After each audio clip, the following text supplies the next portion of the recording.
I balanced the warm apple pie in one hand while pushing open Mom's front door with the other, the familiar scent of cinnamon and vanilla mixing with the cheerful sounds of family conversation drifting from the living room.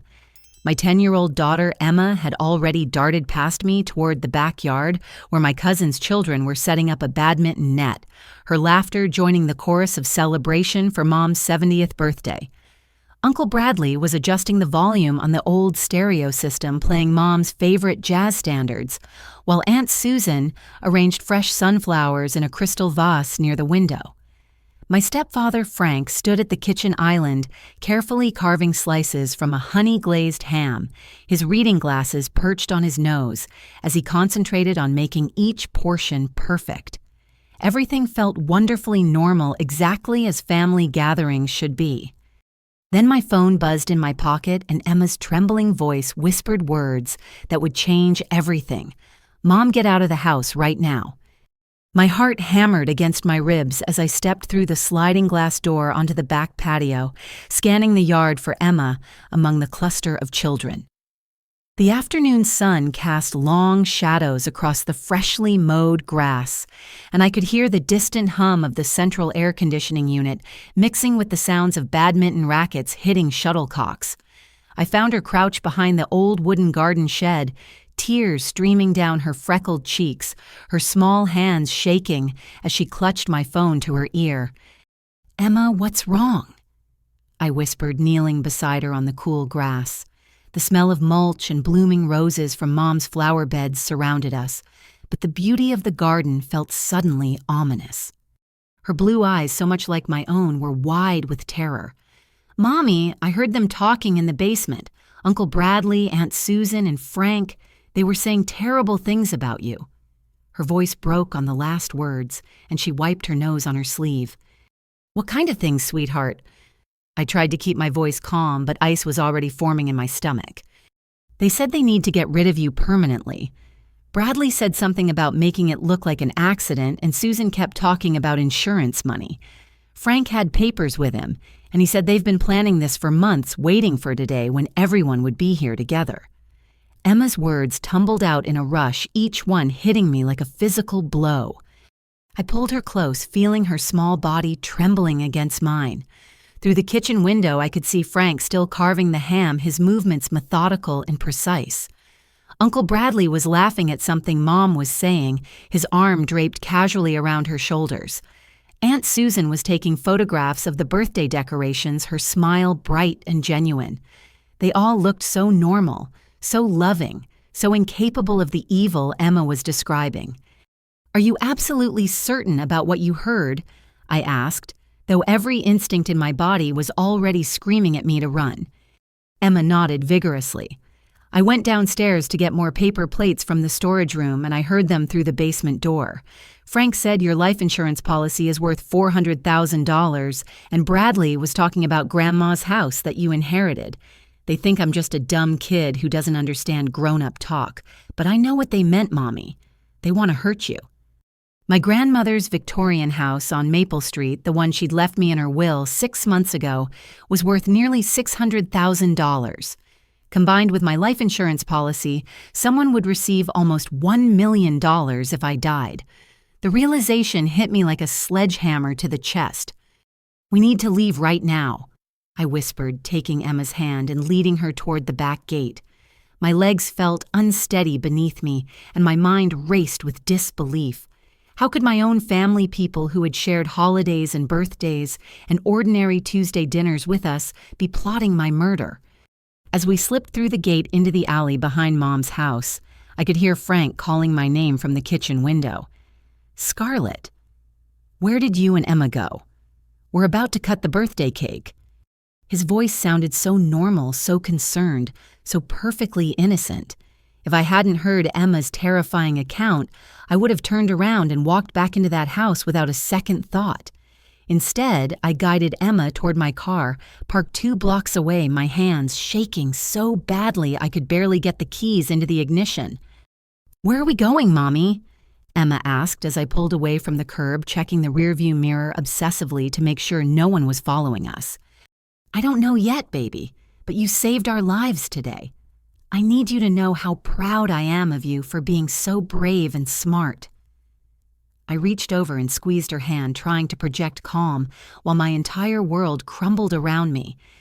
The last thing I saw as we drove away was Frank's silhouette in Mom's front window, his phone pressed to his ear, his head turning left and right, as if searching for something, or someone. The image burned itself into my memory as I realized that the man who had been my stepfather for 5 years, who had walked me down the aisle at my wedding, who had taught Emma how to ride a bicycle, was planning to kill me for money. 20 minutes later, I pulled into the parking lot of a roadside motel called the Pine Rest Inn, its neon sign flickering weakly in the late afternoon light. The building looked tired and worn, with faded blue paint peeling from the exterior walls and weeds growing through cracks in the asphalt, but it offered something invaluable: anonymity. I paid cash for a room with 2 double beds, signing the registration card with a fake name, while Emma sat quietly in a vinyl chair, her school backpack clutched tightly against her chest. The room smelled like industrial disinfectant and old carpet, with thin floral curtains that barely covered the single window overlooking the parking lot. I double-locked the door and fastened the security chain, then pulled the curtains closed and turned on every light in the room. Emma sat cross-legged on one of the beds, watching me pace back and forth across the small space. "Mommy, are we in trouble?"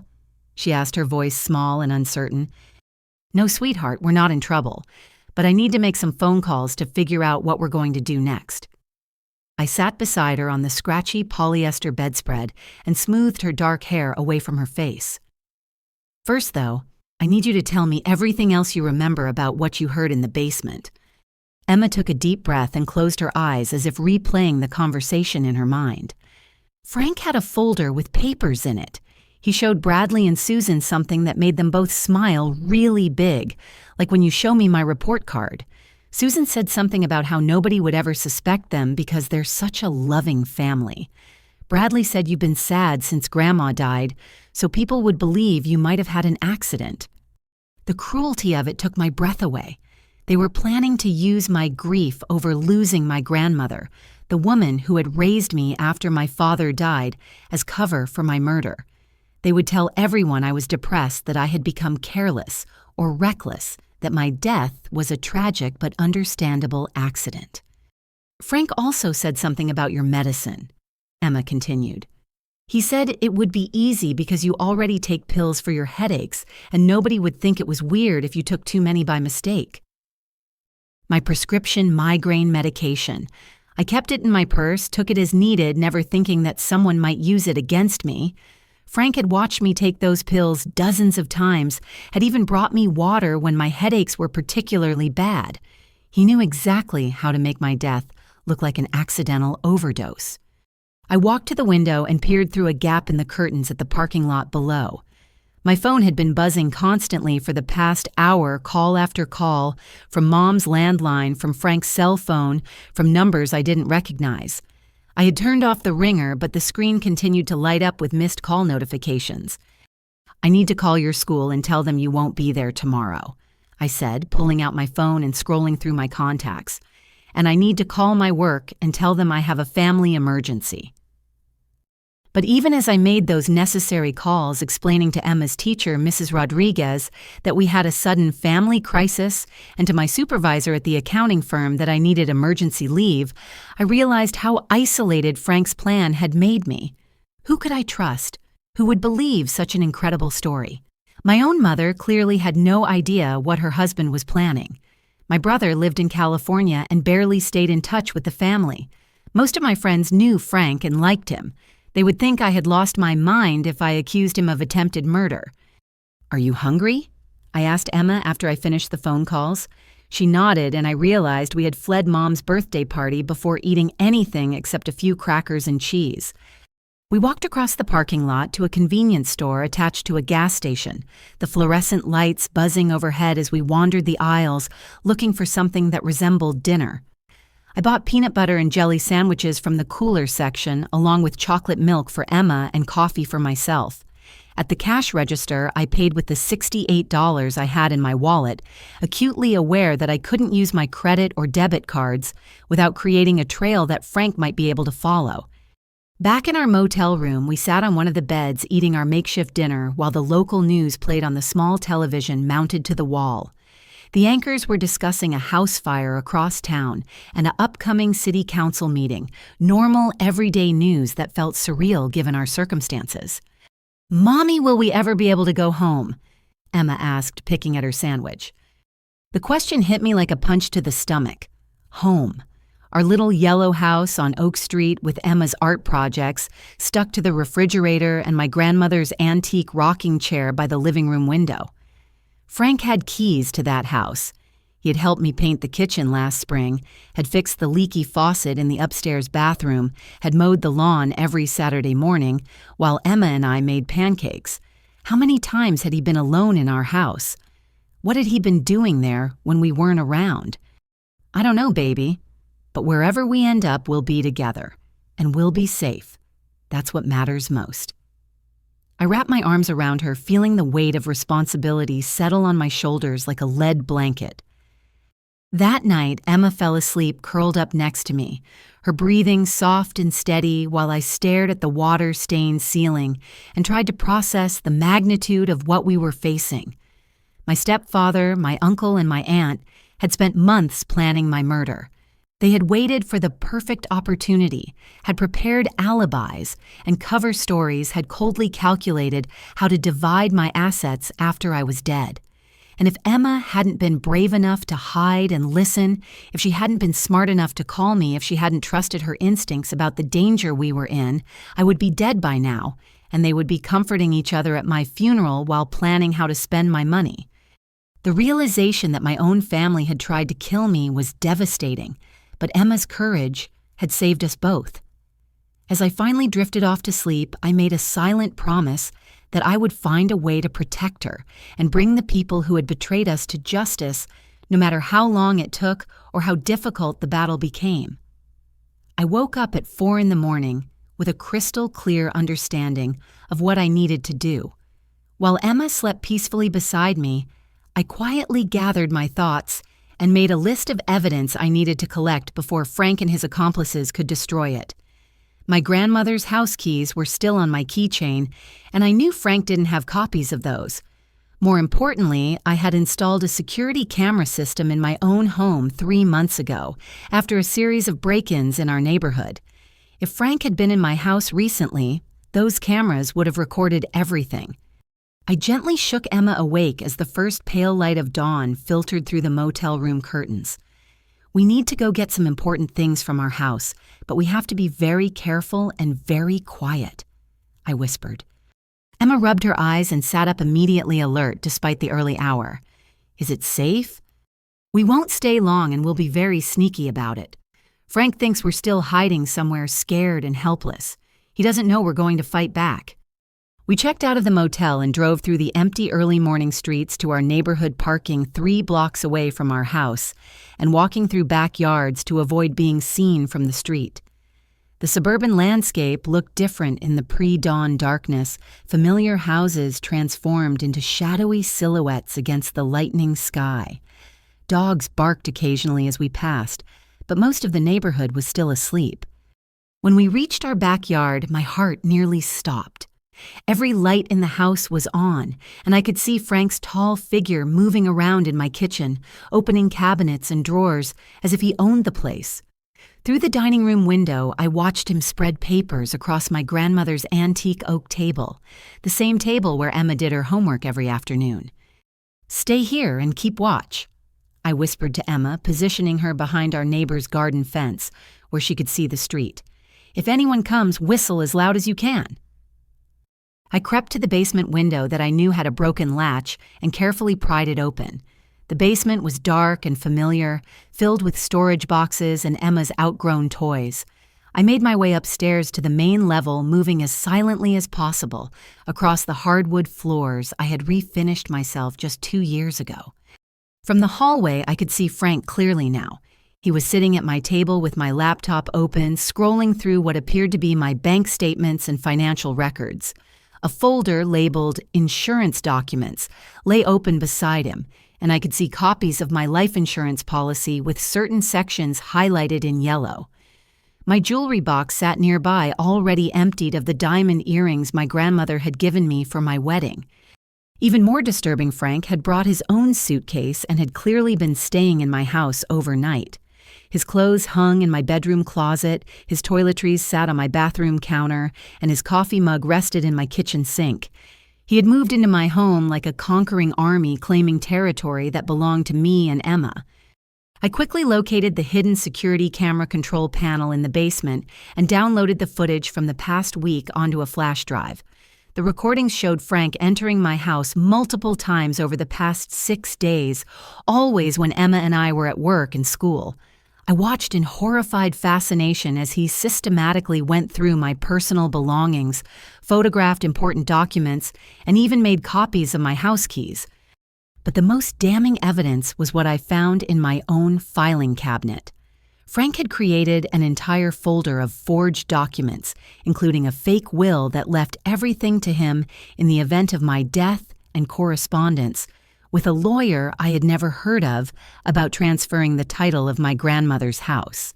He had also been intercepting my mail and had collected information about my bank accounts, my credit cards, and even Emma's college savings account. I photographed everything with my phone, my hands shaking with rage and disbelief. This wasn't just a plan to kill me, it was a comprehensive scheme to steal my entire life. Frank had been preparing for months to erase my existence and claim everything I owned. As I prepared to leave, I heard Frank's voice coming from the kitchen. He was on the phone with someone, and his tone was agitated and urgent. "She's not answering her phone and her car is gone. The kid must have told her something. We need to find them before they go to the police." "No, I searched the house thoroughly. She didn't take any important documents, so she probably doesn't know the full extent of what we've been planning. She's probably just scared and hiding somewhere nearby." The insurance policy is definitely still in effect. As long as we can make this look like an accident or a suicide, we'll get the full payout. But we need to move quickly before she has time to think clearly and figure out what's really going on. I had heard enough. I slipped back out through the basement window and found Emma exactly where I had left her, crouched behind the fence with her eyes fixed on the street. "Did you find what you needed?" she whispered as we made our way back to the car. "I found more than I needed," I replied grimly. "But now we have proof of what they're doing, and we're going to use it to stop them."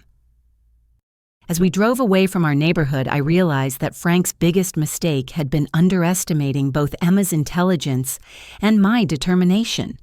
He thought he was dealing with a naive woman and a child who could be easily manipulated or eliminated. Instead, he was about to discover that he had chosen the wrong family to betray. By 8 o'clock that morning, Emma and I were sitting in the office of private investigator Riley Matthews, a former police detective who specialized in domestic fraud cases. His office occupied the second floor of a converted warehouse downtown, with exposed brick walls and large windows that flooded the space with natural light. Riley himself was a compact man in his 50s, with graying hair and intelligent brown eyes that missed nothing. "I've seen cases like this before, but never with this level of premeditation," Riley said after reviewing the security footage and photographs I had taken. He leaned back in his leather chair and studied the documents spread across his desk.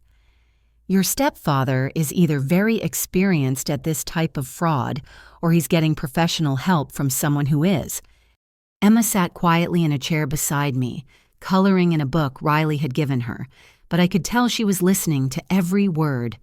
She had been through so much in the past 18 hours, yet she remained calm and alert, ready to help however she could. "What do you mean by professional help?" I asked. Riley pulled up a website on his computer and turned the screen so I could see it. "This law firm that Frank has been corresponding with doesn't actually exist. The address is a mailbox rental service, and the phone number goes to a voicemail system that's never answered. Someone created an elaborate fake law office specifically to help Frank forge documents related to your estate." The implications of this discovery sent chills through my entire body. So this isn't just Frank acting alone. Definitely not. This is organized fraud, possibly involving multiple victims across different states. The forged will you found is too sophisticated for an amateur to create. The letterhead, the legal language, the notarization stamps, everything is professionally done but completely fake. Riley opened another file on his computer and showed me a database of similar cases. I've been tracking patterns of insurance fraud involving family members, and several of these cases involve the same methods your stepfather is using. Fake lawyers forged wills, staged accidents that look like heart attacks or overdoses. Emma looked up from her coloring book. Does that mean Frank has hurt other people too? Riley's expression softened as he looked at her. That's what we're going to find out, sweetheart. But first we need to make sure you and your mom stay safe while we investigate. Over the next 2 hours, Riley walked me through the process of building a case against Frank and his conspirators. He explained how we could use the security footage as evidence, how to document the financial fraud, and how to protect Emma and myself from further attempts to harm us. But the most shocking revelation came when Riley ran Frank's name and social security number through his database of known criminals. Your stepfather's real name is Franklin Morrison, not Frank Miller, like he told your family, Riley said, pointing to a criminal record that appeared on his screen. He served 18 months in prison for insurance fraud in Nevada 12 years ago. The case involved the suspicious death of his first wife, who died of an apparent drug overdose just 6 months after taking out a large life insurance policy. I stared at the screen in horror. Frank had done this before. He had killed before, and my mother had married a murderer without knowing it. There's more. Riley continued scrolling through additional records. Franklin Morrison has been married 4 times in the past 15 years. 2 of his wives died in accidents. 1 died of an apparent suicide, and 1 divorced him after he tried to poison her. Each time he collected substantial life insurance payouts before moving to a new state and assuming a new identity. Emma had stopped coloring entirely and was listening with wide eyes. I reached over and took her hand, squeezing it gently for comfort. The woman who survived and divorced him filed a police report claiming he had been systematically adding small amounts of prescription medication to her food to make her sick. Sound familiar? Riley looked at me meaningfully. My migraine medication. Frank knew exactly which pills I took, exactly how much was dangerous, exactly how to make my death look accidental. He had practiced this technique on other women, perfecting his method until he was confident he could kill without being detected. But here's the thing that concerns me most, Riley said, pulling out a map of the United States with red pins marking different locations. Frank's pattern involves staying in each area for 2 to 3 years, building relationships with local families, and then targeting women with substantial assets or insurance policies. He's been in your town for 5 years now, longer than any of his previous locations. That suggests he's been planning something bigger than his usual scheme. What do you mean bigger? I asked, though I was afraid I already knew the answer. I think he's been working on multiple targets simultaneously. Your mother has assets, you have insurance and your inheritance, but there might be other women in your community who Frank has been cultivating as potential victims. This could be much larger than just your family. The idea that Frank might be planning to hurt other innocent women made my stomach turn. How many other families were in danger? How many other children might lose their mothers to his greed? Riley handed me a business card for FBI agent David Park, who specialized in interstate insurance fraud cases. We need federal help with this. Frank's crimes cross state lines, involve identity fraud, and probably include multiple murders. This is beyond what local police can handle.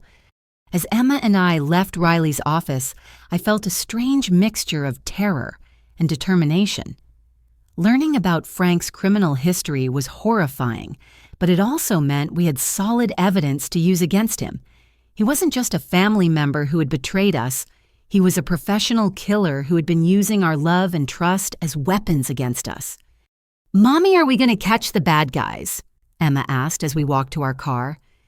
"Yes, baby. We're going to catch them all. and we're going to make sure they never hurt anyone else again. For the first time since this nightmare began, I felt like we had a real chance of winning this fight. Frank had made the mistake of targeting a woman who wouldn't go down without a battle, and a little girl who was brave enough to speak the truth, no matter how scary it was. He was about to learn that the wrong family doesn't just mean the wrong victim, it means the wrong enemy. 3 days later, Emma and I were eating breakfast in a different motel across town when someone knocked loudly on our door.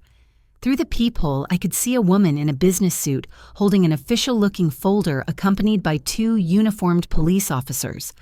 My blood turned to ice water in my veins.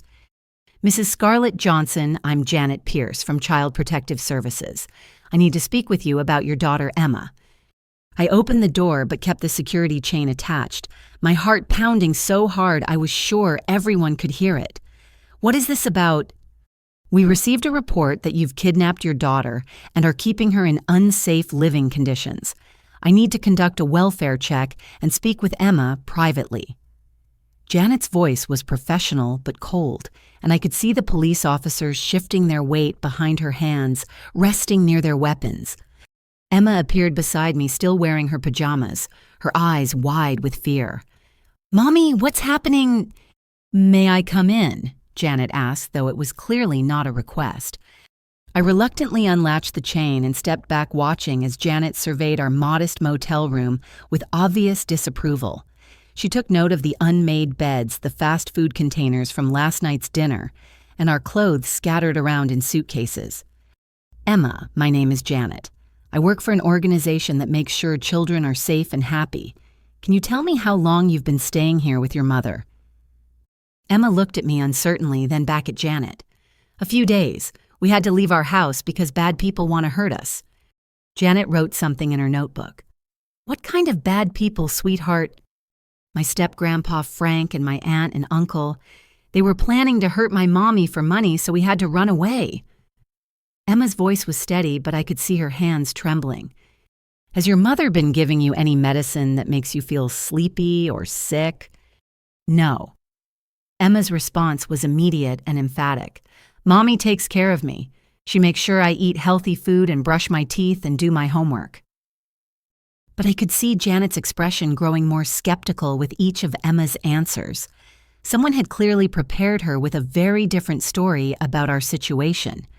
"Mrs. Johnson, I need you to know that we have reports of you exhibiting erratic behavior, possible drug use, and making paranoid accusations against family members who are concerned for Emma's welfare.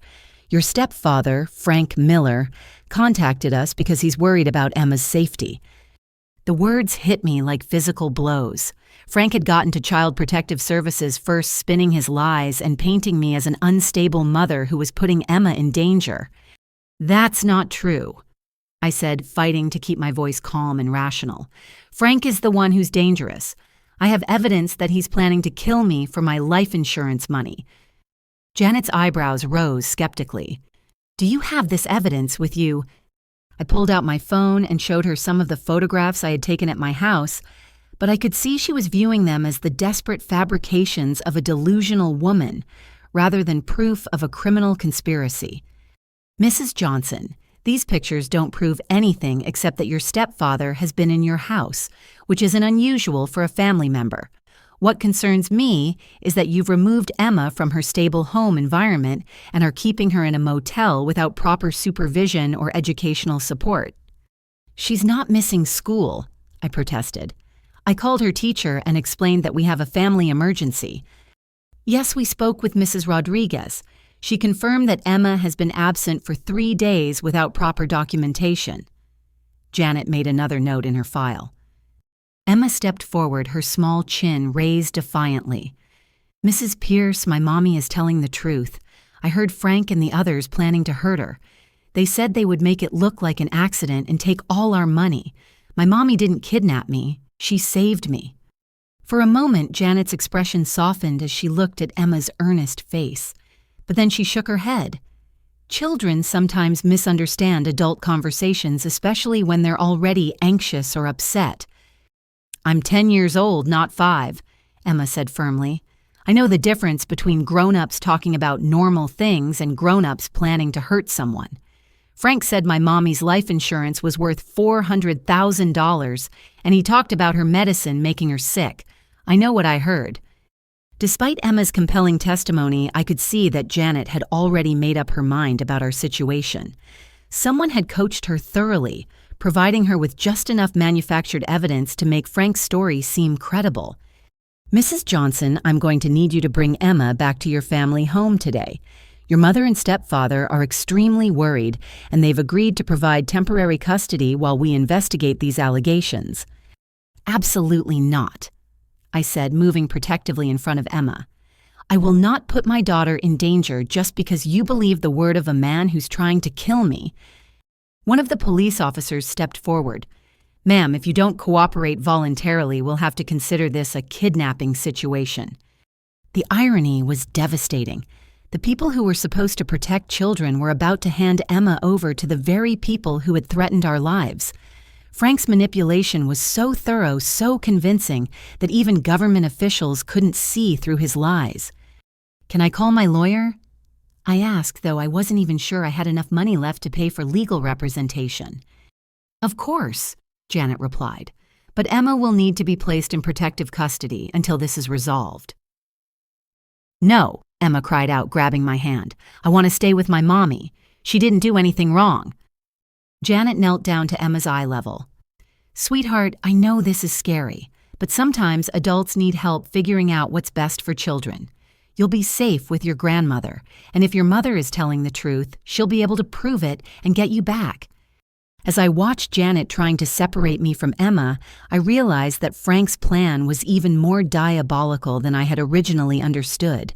He wasn't just trying to kill me for money, he was systematically destroying my credibility and my relationship with my daughter first. By the time he was finished, even if I survived his murder attempt, I would have lost everything that mattered to me. But Emma wasn't giving up without a fight. "Mrs. Pierce, please call my teacher, Mrs. Rodriguez, and ask her if I've ever seemed scared of my mommy, or if I've ever come to school hungry or dirty or hurt. Please ask my doctor if my mommy takes good care of me. Please ask anyone who actually knows us, not just the people who are trying to hurt us." Janet paused, clearly surprised by Emma's mature and logical request. "That's exactly what we plan to do as part of our investigation." "Then why can't I stay with my mommy while you do that investigation? If you talk to people who really know us, you'll find out she's telling the truth." For the first time since arriving, Janet looked uncertain. Emma's calm, reasoned argument was clearly having an impact, even though she had been prepared to believe Frank's lies. "I'll tell you what," Janet said finally. "I'm going to contact Emma's teacher, her doctor, and some other references today. If they all confirm that Emma is well cared for and that there are no signs of neglect or abuse, we can discuss allowing you to stay together temporarily while we investigate your allegations about your family members." It wasn't the victory I had hoped for, but it was better than having Emma taken away immediately. As Janet and the police officers left, I held my daughter close and realized that Frank had underestimated both of us once again. Emma's courage and intelligence were going to be just as important as any evidence I could gather. "You were amazing, baby," I whispered into her hair. "You just bought us time to prove the truth." "Mommy, are we going to be okay?" She asked, her voice small but determined. "Yes, we are, because we have something Frank doesn't have." "What's that?" "We have each other, and we have the truth, and in the end, that's always stronger than lies." The next morning, my phone rang at 7:30, waking Emma and me from the first solid sleep we'd had in days. I expected another threatening call from Frank, or maybe Janet Pierce with more accusations, but instead I heard the warm, familiar voice of Mrs. Rodriguez, Emma's fourth-grade teacher. "Scarlett, I just got off the phone with Child Protective Services, and I need you to know that I told them exactly what I think about these ridiculous accusations against you." Her voice was filled with indignation and fierce protectiveness. "I've been Emma's teacher for 8 months now, and I've never seen a more well-adjusted, healthy, happy child in my entire career. Relief flooded through me so powerfully that I had to sit down on the edge of the motel bed. Finally, someone in authority was taking our side. "Mrs. Rodriguez, I can't tell you how much this means to me. Emma and I have been so scared and alone." "You're not alone anymore," she said firmly. "I also need you to know that I never trusted Frank. There was something about the way he looked at Emma during school events that made me uncomfortable. He was always asking too many questions about your family's financial situation and Emma's inheritance from her great-grandmother." This revelation hit me like a lightning bolt. Frank had been gathering information about us from multiple sources, including Emma's school. He had been planning this for much longer than I had realized. "Did he ask about anything specific?" I asked, reaching for a pen to write down everything Mrs. Rodriguez remembered. "Last month, during the parent-teacher conference, he spent 20 minutes asking about Emma's college fund and whether you had life insurance through your job. He claimed he was trying to help with financial planning, but it felt invasive and inappropriate. I actually made a note about it in my file because it bothered me so much." Emma was awake now, listening to my side of the conversation with bright, alert eyes. I put the call on speaker so she could hear Mrs. Rodriguez's support directly. "Emma, honey, are you there?" Mrs. Rodriguez asked. "I'm here, Mrs. Rodriguez. Thank you for believing us." "Sweetheart, I told that social worker that you are one of the smartest, most honest children I've ever taught. If you say you heard those adults planning to hurt your mother, then I believe every word of it." After we hung up with Mrs. Rodriguez, my phone rang again almost immediately. This time it was Dr. Sarah Chen, Emma's pediatrician, who had also been contacted by Child Protective Services. "Scarlett, I reviewed Emma's entire medical file before I called that social worker back," Dr. Chen said without preamble. "Emma has never missed a single vaccination or checkup. She's never shown any signs of neglect, abuse, or malnutrition. In fact, her health records show a child who is exceptionally well cared for. I told CPS that if they remove Emma from your custody based on these accusations, they'll be making a serious mistake." Dr. Chen's professional endorsement carried significant weight, and I felt another wave of hope washing over me. But her next revelation was even more important. I also told CPS that I had concerns about Frank after Emma's last checkup in February. He insisted on coming into the examination room with you, and he kept asking about Emma's mental health and whether children her age were prone to making up stories about adults. At the time, I thought he was just being an overprotective step-grandfather, but now I realize he was laying groundwork to discredit Emma if she ever tried to expose him. The pieces of Frank's manipulation were becoming clearer with each conversation. He had spent months preparing for this moment, creating doubt about Emma's credibility and my stability long before putting his murder plan into action. "Dr. Chen, would you be willing to write a formal statement about Emma's health and your concerns about Frank?" "Already done," she replied. "I faxed a detailed report to CPS this morning, and I'm copying your lawyer on everything." "I don't have a lawyer yet," I admitted. "You do now. Mrs. Rodriguez and I discussed your situation, and we both know Amanda Walsh, who handles family court cases. She's agreed to represent you pro bono because she believes children should never be separated from loving parents based on false accusations." 20 minutes later, Amanda Walsh called me from her office downtown. She was a sharp, no-nonsense attorney in her 40s who specialized in protecting families from exactly the kind of systematic manipulation Frank was using against us. "Scarlett, I've reviewed the CPS file and I can see Frank's fingerprints all over this case," Amanda said. "The accusations against you are textbook examples of how abusers isolate their victims and turn institutions against them. But we have strong evidence in your favor, and I'm confident we can fight this." Amanda explained that Frank had made several strategic errors in his approach to CPS. He'd been too eager to provide detailed accusations, too quick to volunteer information about my alleged mental health issues, and too prepared with solutions like temporary custody arrangements. Experienced social workers often recognize these patterns as signs of manipulation rather than genuine concern. The good news is that Janet Pierce is actually a very good social worker who's just been fed a lot of convincing lies, Amanda continued. Once she sees the supporting evidence from Emma's teacher and doctor, plus the criminal background check I'm requesting on Frank, she'll realize she's been used. "Can you request a criminal background check?" I asked. "Already in progress. And Scarlett, I need to tell you something important. Frank made a big mistake when he involved CPS. Now there's an official case file, which means law enforcement will start paying attention to his activities. He's not operating in the shadows anymore." After I hung up with Amanda, Emma, and I sat together on the motel bed feeling hopeful for the first time since this ordeal began. We weren't alone anymore. We had allies who believed in us and were willing to fight for us. "Mommy, why do you think Mrs. Rodriguez and Dr. Chen are helping us when they don't have to?" Emma asked. I thought about her question carefully. Because they're good people who recognize the truth when they see it, and because they care about protecting children and families. "Do you think there are more good people than bad people in the world?" "I think there are a lot more good people, baby. The problem is that bad people like Frank are very good at hiding who they really are and manipulating others.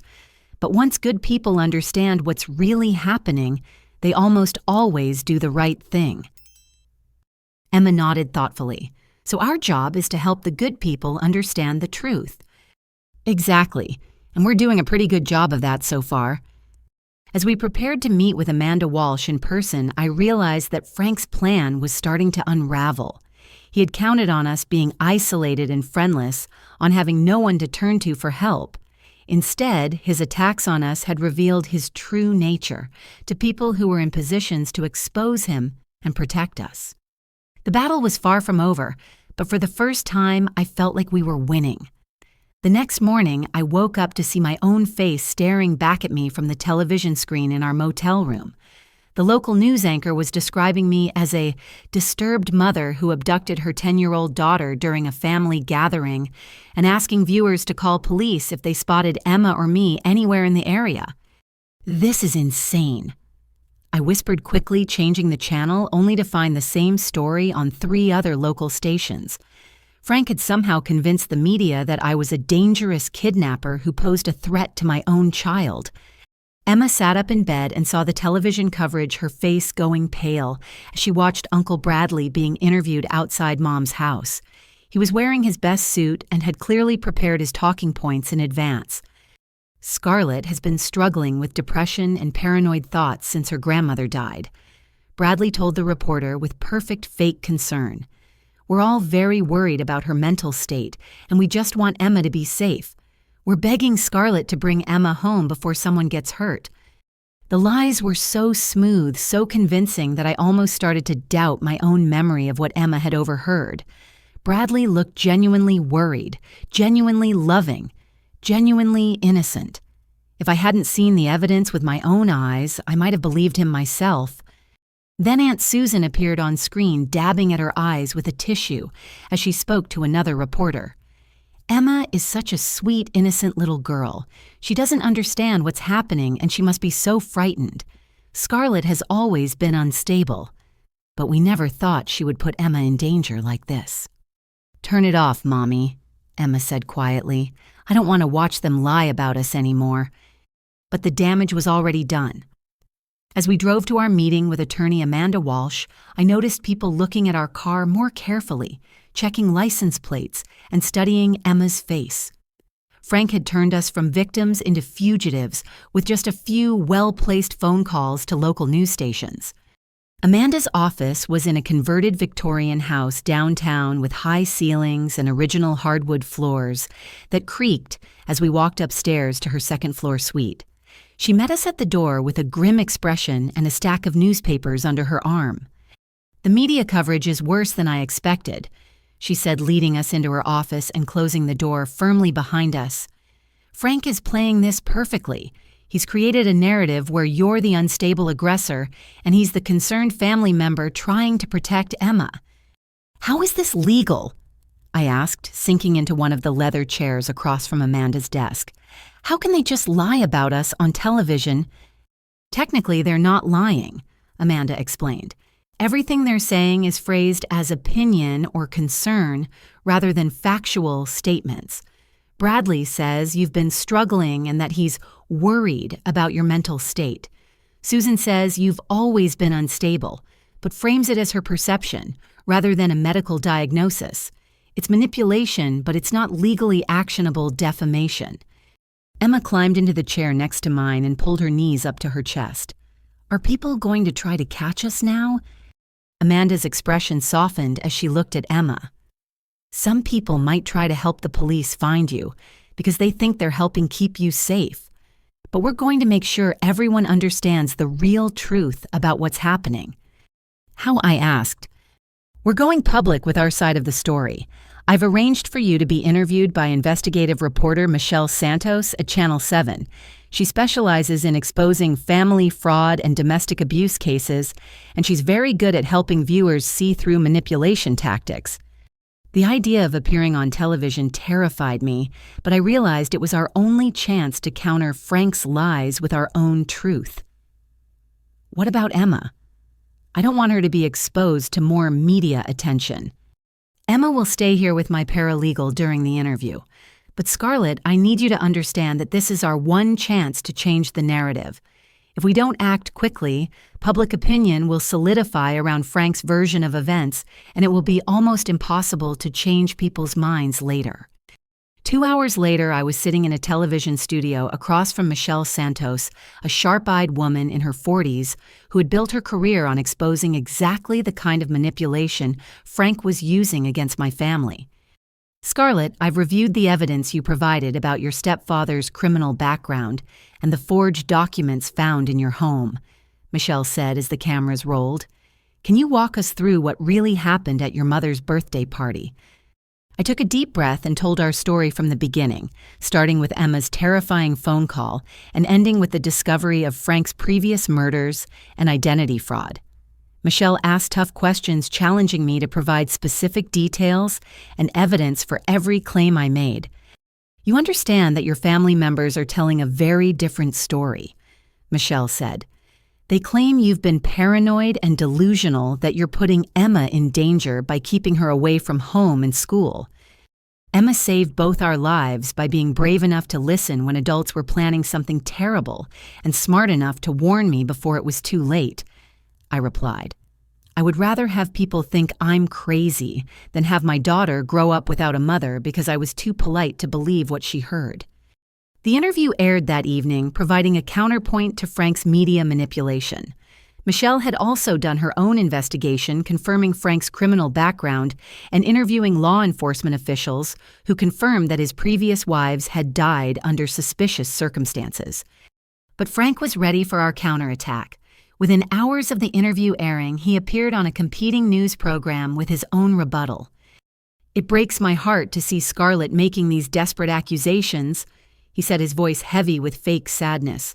She's clearly having some kind of breakdown, and instead of getting the help she needs, she's dragging poor Emma deeper into her delusions. These so-called criminal records are either completely fabricated or refer to a different person with a similar name. Watching Frank lie so smoothly and convincingly on television made my stomach turn, but I also noticed something important. He was working too hard to discredit the evidence.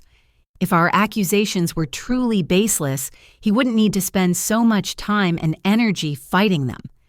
He's scared, Amanda said when she called me after Frank's interview. He's making mistakes now, getting too defensive, providing too much detail in his denials. Experienced investigators will start to see the patterns. What kind of patterns? I asked. Guilty people often over-explain and over-justify their innocence. They provide information that wasn't asked for, and they attack their accusers instead of simply denying the charges. Frank is doing all of those things. That night, as Emma and I watched the local news coverage of our case from our new motel room across town, I realized that Frank had made a critical error. By involving the media, he had opened our situation up to public scrutiny and professional investigation. He was no longer operating in the shadows, manipulating family dynamics and government agencies. Now he was facing experienced journalists and legal professionals who specialized in recognizing exactly his type of manipulation. "Mommy, do you think people believe us now?" Emma asked as we got ready for bed. Some people do, and that's enough to keep us safe while we build our case against Frank and his helpers. Are we going to win? I looked at my brave, intelligent daughter and felt a surge of determination that surprised me with its intensity. Yes, baby, we're going to win, because Frank made the biggest mistake a criminal can make. What's that? He messed with the wrong family. 3 days later, Amanda Walsh called with news that changed everything about our case. FBI agent David Park had obtained federal court orders to access Frank's financial records, and what they found was far worse than anyone had imagined. "Scarlett, you need to sit down for this," Amanda said when Emma and I arrived at her office. "Frank isn't just a serial killer. He's been running a sophisticated fraud operation for over 15 years. Emma was in Amanda's waiting area with the paralegal working on homework and staying occupied, while Amanda and I discussed the latest developments in our case.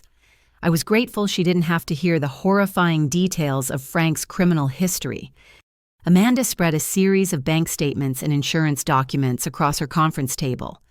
Frank has been married 6 times, not 4, like we originally thought. All of his wives had substantial life insurance policies or inheritances. 5 of them are dead, and 1 is in a psychiatric facility in Oregon, completely incapacitated by what doctors believe was systematic poisoning. The room seemed to spin around me as I processed this information. Frank hadn't just killed 2 or 3 women for money. He had been systematically murdering wives for over a decade. Each time he used the same pattern, Amanda continued, he would move to a new area, assume a new identity, and target vulnerable women who had recently lost family members or were going through divorces. He specialized in finding women who had children because single mothers were often more trusting of men who seemed good with kids. "How did he get away with it for so long?" I asked.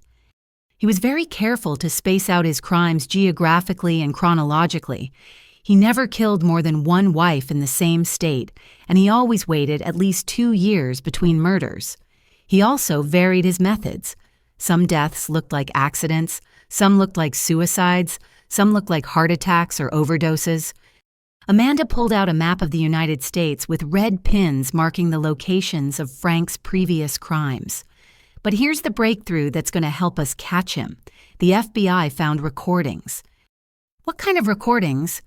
Frank apparently recorded conversations with all of his co-conspirators as insurance against being betrayed. When they raided a storage unit he rents under another false name, they found hours of audio recordings documenting his plans with various family members and accomplices. Amanda played a short segment of one recording through her computer speakers. Frank's voice was unmistakable as he discussed the best methods for making poison look like prescription medication and how to forge suicide notes that would convince investigators. "The most important discovery is that Frank has been planning your murder for over 18 months, not just a few weeks like we originally thought. He has recordings of conversations with Bradley and Susan dating back to last Christmas, when they first started discussing your grandmother's inheritance." The betrayal cut even deeper than I had imagined. While I was grieving my grandmother's death and trying to help Emma adjust to life without her great-grandmother, my own family members were plotting to kill me for the money she had left me. "There's more," Amanda said, pulling out another file. Frank made the mistake of recording a conversation where he admits to killing his previous wives. He was apparently bragging to Bradley about how easy it was to manipulate grieving families and stupid police investigators. As Amanda played more excerpts from Frank's recordings, I realized that his arrogance had become his downfall. He was so proud of his criminal skills that he couldn't resist documenting his crimes and boasting about his successes. The FBI is coordinating with police departments in 6 different states to reopen investigations into the deaths of Frank's previous wives, Amanda explained. They're also investigating several other suspicious deaths in our area that might be connected to Frank's activities. Other deaths? You mean he might have killed other people besides his wives? Frank apparently targets entire families when the financial payoff is large enough. The FBI found evidence that he may have been involved in the deaths of several elderly relatives of his wives, people who had substantial estates or life insurance policies that benefited the families Frank married into. The scope of Frank's criminal operation was staggering. He wasn't just a man who killed wives for insurance money. He was a predator who destroyed entire families for financial gain. "What does this mean for Emma and me?" I asked. "It means you're going to be the star witnesses in one of the largest serial murder cases in recent history," Amanda replied. "And it means Frank is going away for the rest of his life." "But first we need to catch him," a new voice said from the doorway. FBI agent David Park entered Amanda's office, a tall man in his 50s with graying hair and kind eyes that didn't hide the steel behind them. "Agent Park has been working on cases connected to Frank's activities for 3 years," Amanda explained. "He's been trying to build a case against Frank for the murder of his wife in Arizona." "Scarlett, I need you to understand how important you and Emma are to our investigation," Agent Park said, sitting down across from me at the conference table. "Emma's testimony about overhearing Frank's confession is the first direct witness account we've ever had of Frank planning a murder. And your evidence gathering shows a level of premeditation and conspiracy that we've never been able to prove before." "What happens now?" I asked. "Now we set a trap. Frank still thinks you're a scared victim hiding in motel rooms with your daughter.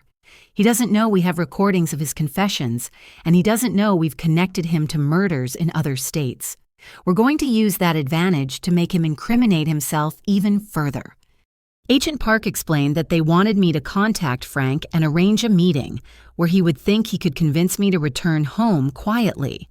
They would wire the meeting location and record everything Frank said. "It's dangerous," Agent Park admitted. "Frank is a sophisticated killer who's been doing this for a long time, but we'll have agents positioned everywhere, and we'll move in the moment Frank says anything that threatens you directly." "What about Emma?" "Emma will be in federal protective custody during the operation. She'll be safe, and she'll have trained agents watching her every second." As I considered Agent Park's proposal, I realized that this was our chance to end Frank's killing spree permanently. If I could get him to confess on tape, he would never be able to hurt another family again. "I'll do it," I said, "but I want Emma to understand what's happening and why it's necessary." Agent Park nodded.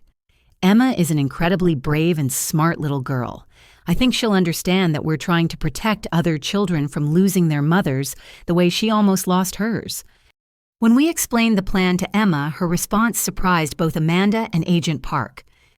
"I want to help catch him too," Emma said firmly. "Frank hurt a lot of people, and he was going to hurt us. If I can help stop him from hurting anyone else, then that's what I want to do." "You've already helped more than you know, sweetheart," Agent Park replied. "Your courage in warning your mother and telling the truth about what you heard is going to put Frank in prison for the rest of his life."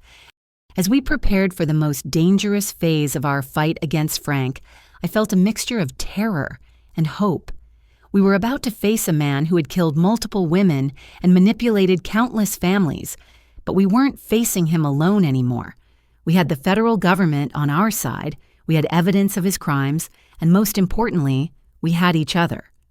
Frank had spent months planning my murder, but he had made one critical miscalculation. He had underestimated the strength of the bond between a mother and daughter and the power of truth to overcome even the most sophisticated lies. 2 days later, Emma and I said goodbye in the parking lot of a safe house 20 miles outside of town. She would be staying with 2 female FBI agents who specialized in protecting child witnesses, while I prepared to face Frank in what Agent Park hoped would be the final confrontation of our ordeal. "Mommy, promise me you'll be careful," Emma said, wrapping her arms around my waist and holding on tight. "I promise, baby, and you promise me you'll do exactly what the agents tell you, okay?" "I promise, and Mommy, when this is over, can we get a dog?" The question was so normal, so wonderfully ordinary that it made me laugh despite my fear. "Yes, we can definitely get a dog. Any particular kind? A big one that will protect us and love us and never lie to us." "That sounds perfect." Agent Park drove me to the staging area in an unmarked van filled with recording equipment and communication devices. The plan was elegant in its simplicity. I would call Frank from a burner phone, pretending to be exhausted and ready to come home. I would suggest meeting at a family restaurant to work things out before returning to Mom's house with Emma. Remember, Frank is going to try to manipulate you emotionally, Agent Park said, as technicians fitted me with a nearly invisible recording device. He'll probably apologize, claim everything was a misunderstanding, and try to convince you that Emma misheard or misunderstood what was said. What if he doesn't admit to anything? I asked. He will. Frank's ego is his weakness. He can't resist showing off how clever he is, and he'll want to convince you that you're no match for his intelligence. Killers like Frank have a compulsive need to explain their superiority to their victims. The restaurant Agent Park had chosen was a chain family establishment in a busy shopping center with multiple exits and clear sight lines for surveillance. Federal agents would be positioned at tables throughout the restaurant, disguised as ordinary customers having lunch with their families. At exactly 2 o'clock, I dialed Frank's number from the burner phone, my hands shaking as I waited for him to answer. Scarlett, oh, thank God, I've been so worried about you and Emma. Frank's voice was perfectly pitched with relief and concern, exactly the tone a loving stepfather would use. Frank, I need to talk to you. Emma and I are tired of hiding, and I think maybe we overreacted to something we didn't understand properly. Of course, sweetheart. Family misunderstandings happen all the time. The important thing is that you and Emma are safe. Where are you? I can come get you right now. I'd rather meet somewhere neutral first just to talk things through. There's a lot of confusion about what happened, and I want to make sure we're all on the same page before I bring Emma home.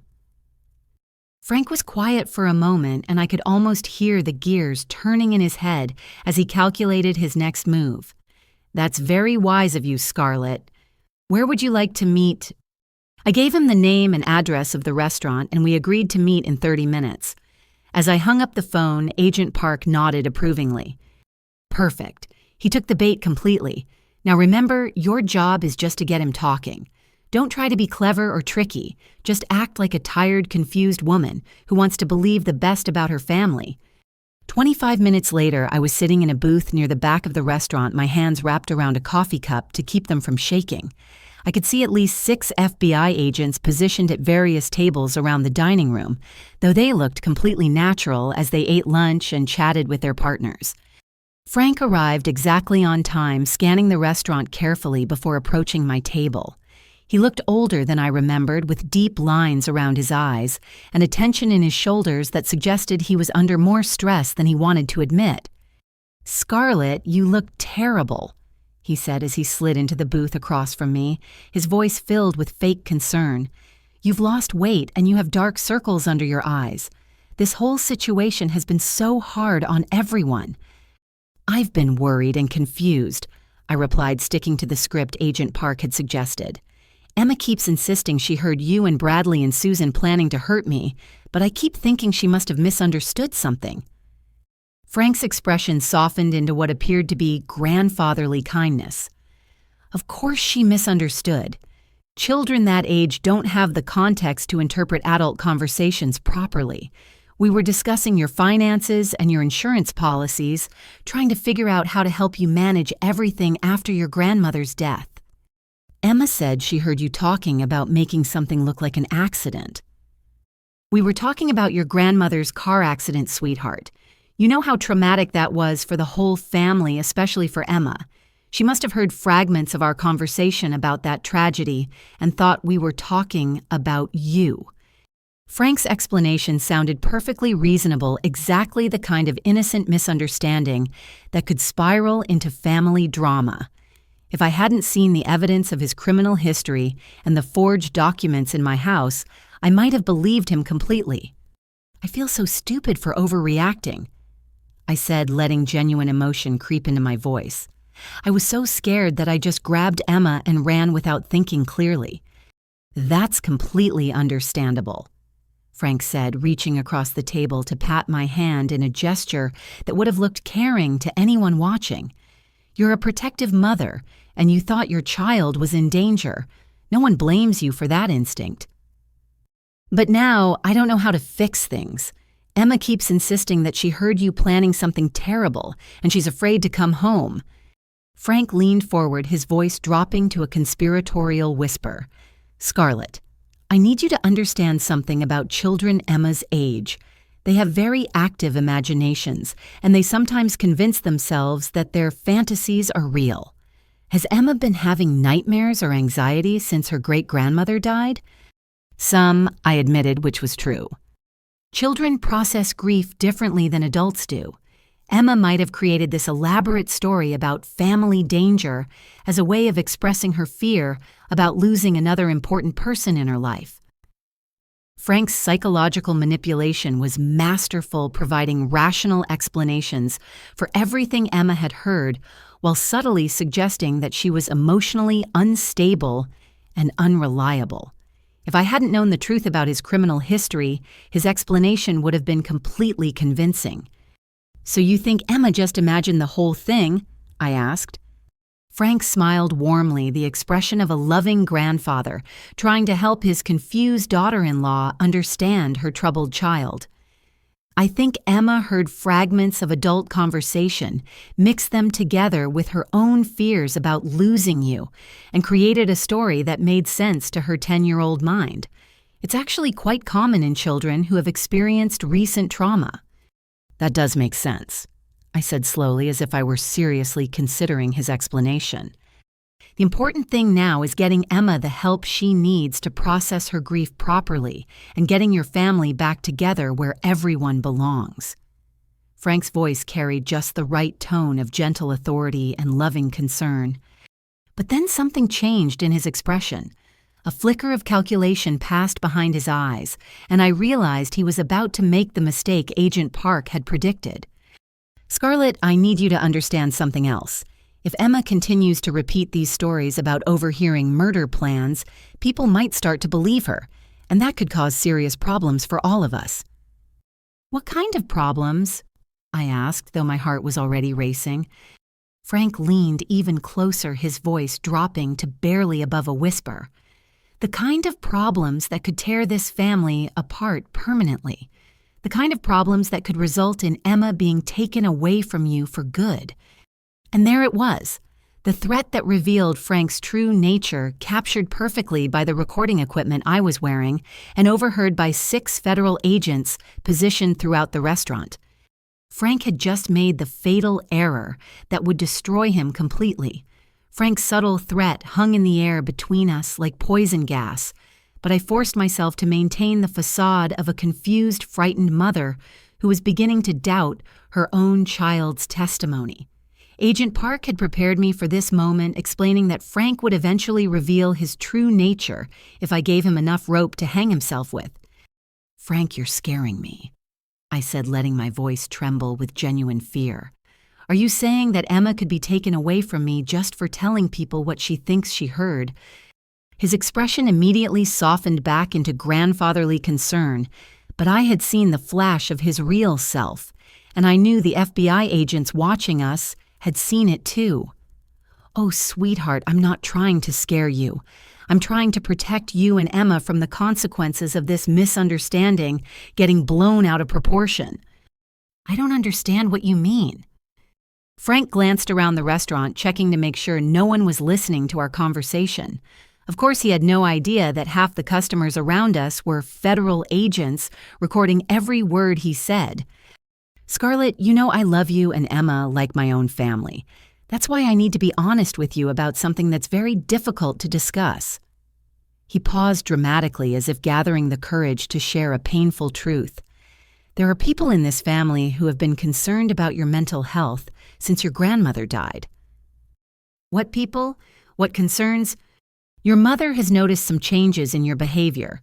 Mood swings, paranoid thoughts, difficulty concentrating at work.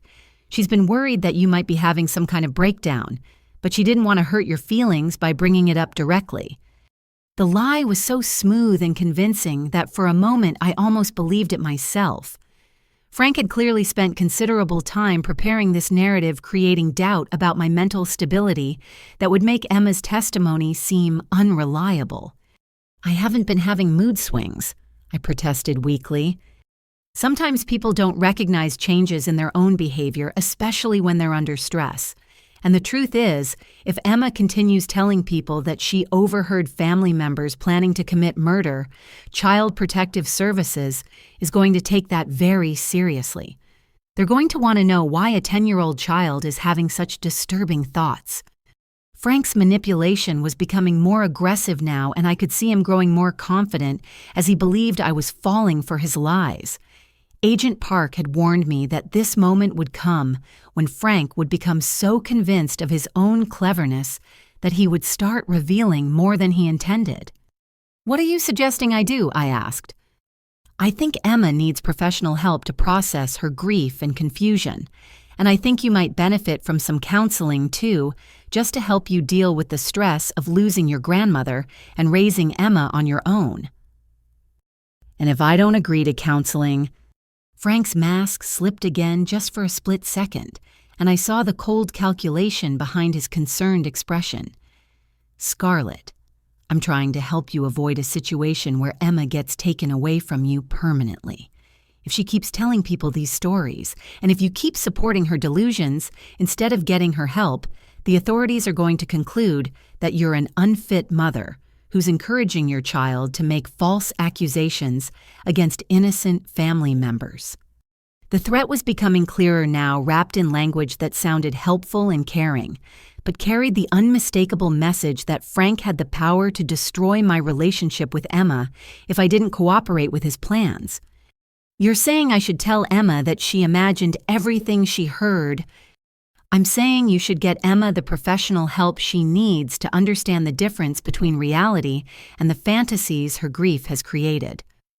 Frank reached across the table and took my hand in what would look like a comforting gesture to anyone watching. "Scarlett, I know this is hard to hear, but Emma didn't overhear anyone planning to hurt you. She overheard adults discussing your finances and your insurance policies, and her 10-year-old mind turned that into something sinister. But she seemed so certain about what she heard. She gave me specific details. Children can be very convincing when they believe their own fantasies. That's what makes this situation so dangerous. Emma has convinced herself that her story is true, and now she's convincing you. But if you really think about it, logically, does it make sense that your loving family would want to hurt you?" Frank's voice carried the perfect tone of reason and gentle authority, the voice of a wise adult helping a confused woman understand a difficult situation. If I hadn't known about his criminal history and seen the evidence of his fraud, I might have been completely convinced by his performance. "I suppose when you put it that way, it does sound pretty unlikely." I admitted, though every word tasted like poison in my mouth. "Exactly. And that's why I'm so concerned about Emma's mental state. When children start having elaborate fantasies about family members wanting to hurt them, it's usually a sign of deeper psychological issues that need professional attention." Frank was building toward something now, and I could sense that he was about to reveal more of his plan. Agent Park had told me that criminals like Frank couldn't resist showing off their intelligence and their control over situations. "What kind of professional attention?" I asked. "There are excellent residential treatment facilities for children who are struggling with trauma and grief. Places where Emma could get the intensive help she needs to work through these fantasies and learn to separate reality from imagination." My blood ran cold as I realized what Frank was suggesting. He wanted to have Emma committed to a psychiatric facility where her testimony about overhearing his murder plot would be dismissed as the ravings of a mentally ill child. "You want to put Emma in a mental hospital. Samai now." "I want to get Emma the help she needs before her condition gets worse," Frank replied smoothly. "And I want to protect you from the legal consequences of supporting a child's false accusations against innocent family members." "What legal consequences?" Frank leaned back in his chair, and for the first time since he'd arrived, I saw a hint of satisfaction in his expression. He thought he had me trapped, convinced that I was ready to abandon Emma's testimony and cooperate with his plan. Scarlett making false accusations of attempted murder is a serious crime. If you continue to support Emma's story, you could be charged with filing false police reports, defamation, and even conspiracy to commit fraud. You could lose your job, your house, your reputation, everything. But if Emma really did hear something, Emma didn't hear anything except normal family conversation about finances and insurance. And the sooner you accept that reality, the sooner we can get your family back to normal. Frank's confidence was growing with each exchange, and I could see that he was preparing to make his final move. Agent Park had predicted this moment when Frank would become so certain of his control that he would reveal information that would incriminate him completely. "Frank, I want to believe you, but I'm still scared. What if something really is wrong? What if there really is some kind of danger to Emma and me?" Frank smiled the expression of a predator who believed his prey was finally submitting to his will. "Scarlett, the only danger to you and Emma is the damage these false accusations could do to your family relationships and your legal standing. But I have good news." "What kind of good news?" "I've been working with some very experienced professionals to resolve this situation quietly and permanently. People who specialize in helping families deal with exactly these kinds of misunderstandings." My heart raced as I realized Frank was about to reveal details about his conspiracy that would provide the FBI with everything they needed to arrest him and his accomplices. "What kind of professionals?" Frank glanced around the restaurant one more time, then leaned forward with the conspiratorial air of someone sharing a valuable secret. "Let me tell you exactly how we're going to fix this problem, Scarlett. And when I'm done explaining, you're going to understand why the best thing for everyone is to forget this whole unfortunate episode and move on with our lives as a happy family." As Frank prepared to lay out his plan in detail, I realized that his arrogance was about to destroy him completely. He was so confident in his manipulation and control that he was going to confess everything, providing the FBI with recorded evidence that would put him away for life. The trap was set, and Frank was about to walk directly into it. Frank settled back in his chair with the satisfied expression of a man who believed he had successfully manipulated his victim into submission. What he didn't know was that every word he was about to say was being recorded by FBI equipment and overheard by federal agents positioned throughout the restaurant. "Scarlett, what I'm about to tell you must stay between us until this whole situation is resolved." Frank began, his voice taking on the tone of someone sharing valuable inside information. "I've been working with some very discreet professionals to make sure Emma gets the help she needs, and you avoid any legal complications from these false accusations." "What kind of professionals?" I asked, though my skin was crawling with the knowledge that Frank was about to reveal the details of a conspiracy to destroy my family. "Well, first, there's Dr. Patricia Hensley, a child psychiatrist who specializes in treating children who make false allegations against family members. She's agreed to evaluate Emma and provide documentation that Emma's stories are the result of grief-induced fantasy disorder." I had never heard of grief-induced fantasy disorder, and I suspected Frank had made up the condition entirely. But the fact that he had already arranged for a corrupt psychiatrist to diagnose Emma with a fake mental illness showed the depth of his planning. "How did you find this psychiatrist?" Frank smiled proudly. "Dr. Hensley has helped our family before during some difficult situations with other relatives who had similar problems with reality distortion.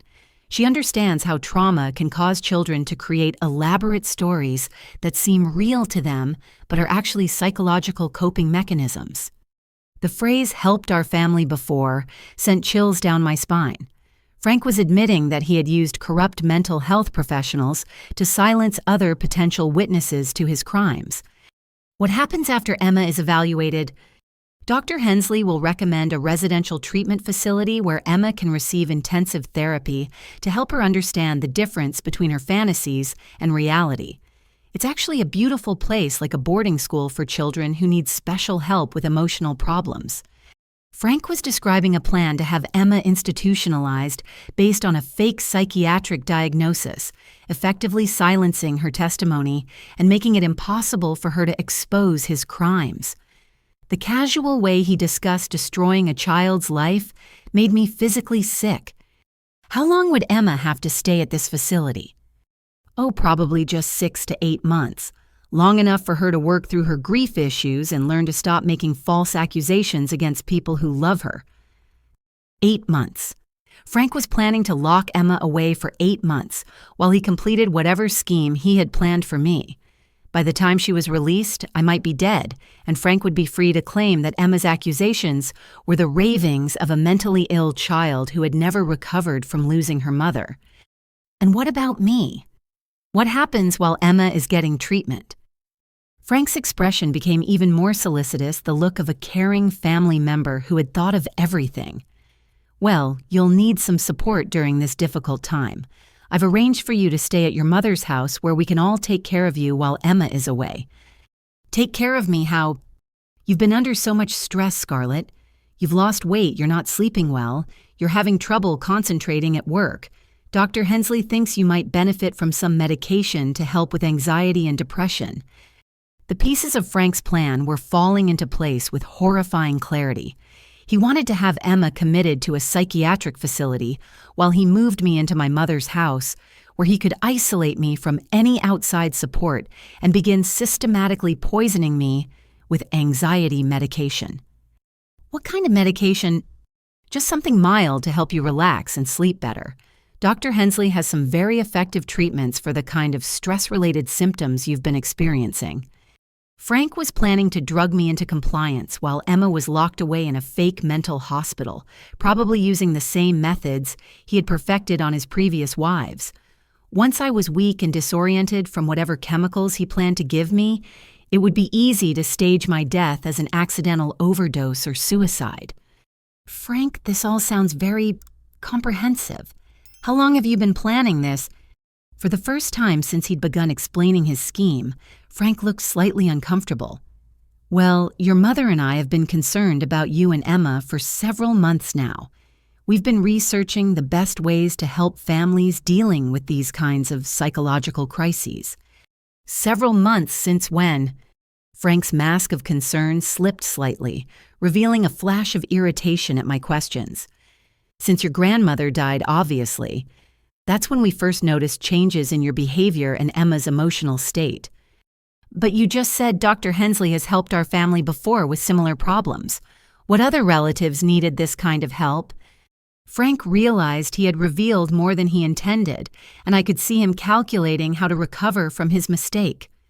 There have been other family situations over the years where grief and trauma caused people to have trouble distinguishing reality from imagination.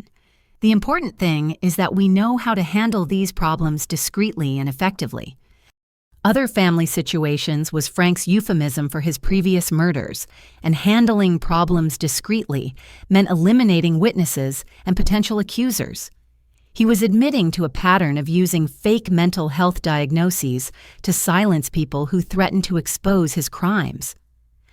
Frank, I have to ask you something directly, and I need you to be completely honest with me. Of course, sweetheart, you can ask me anything.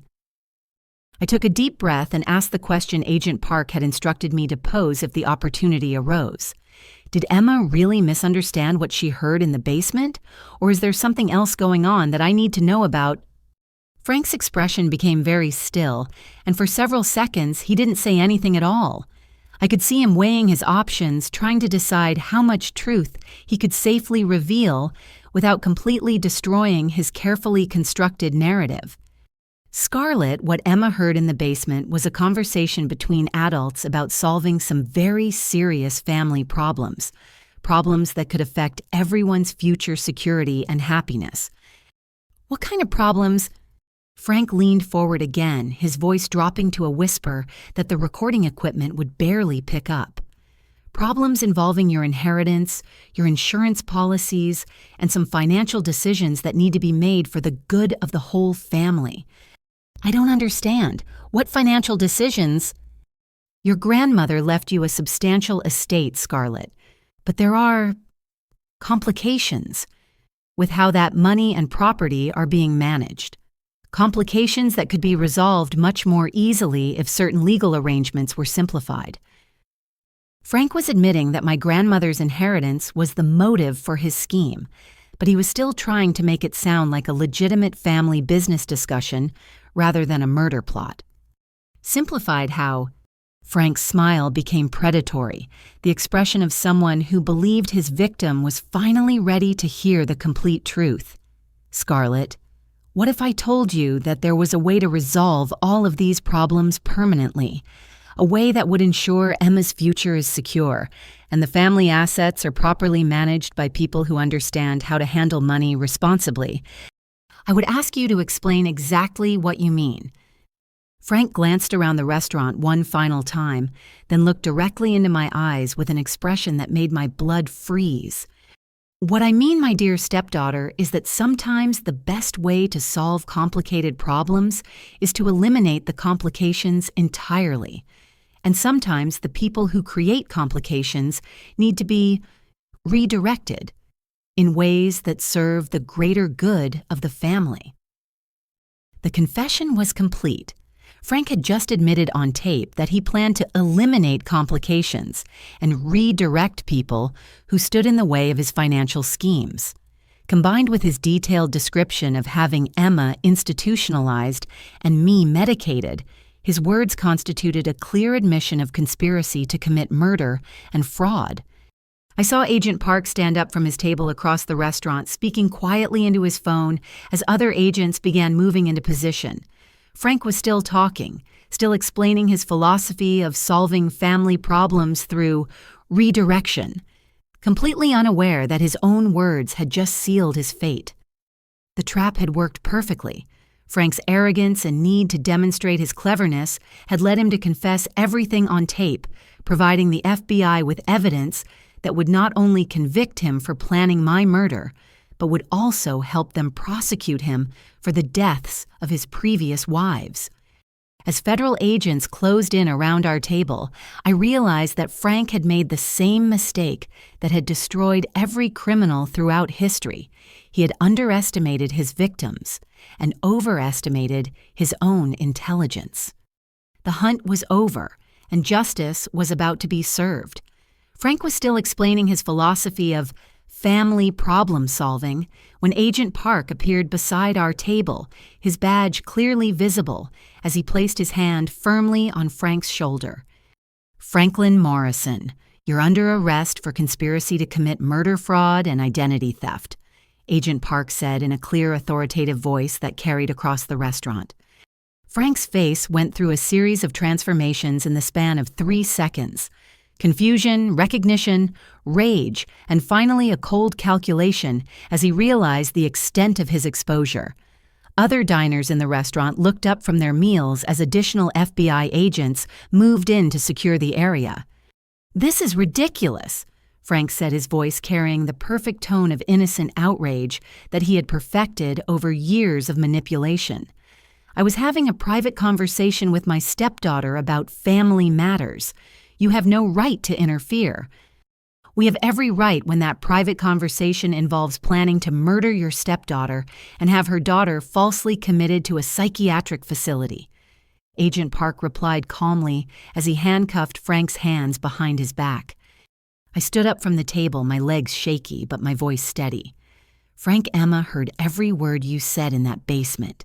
She heard you planning to poison me at Mom's birthday party, and she saved both our lives by being brave enough to warn me." For the first time since I had known him, Frank's mask of benevolent concern disappeared completely.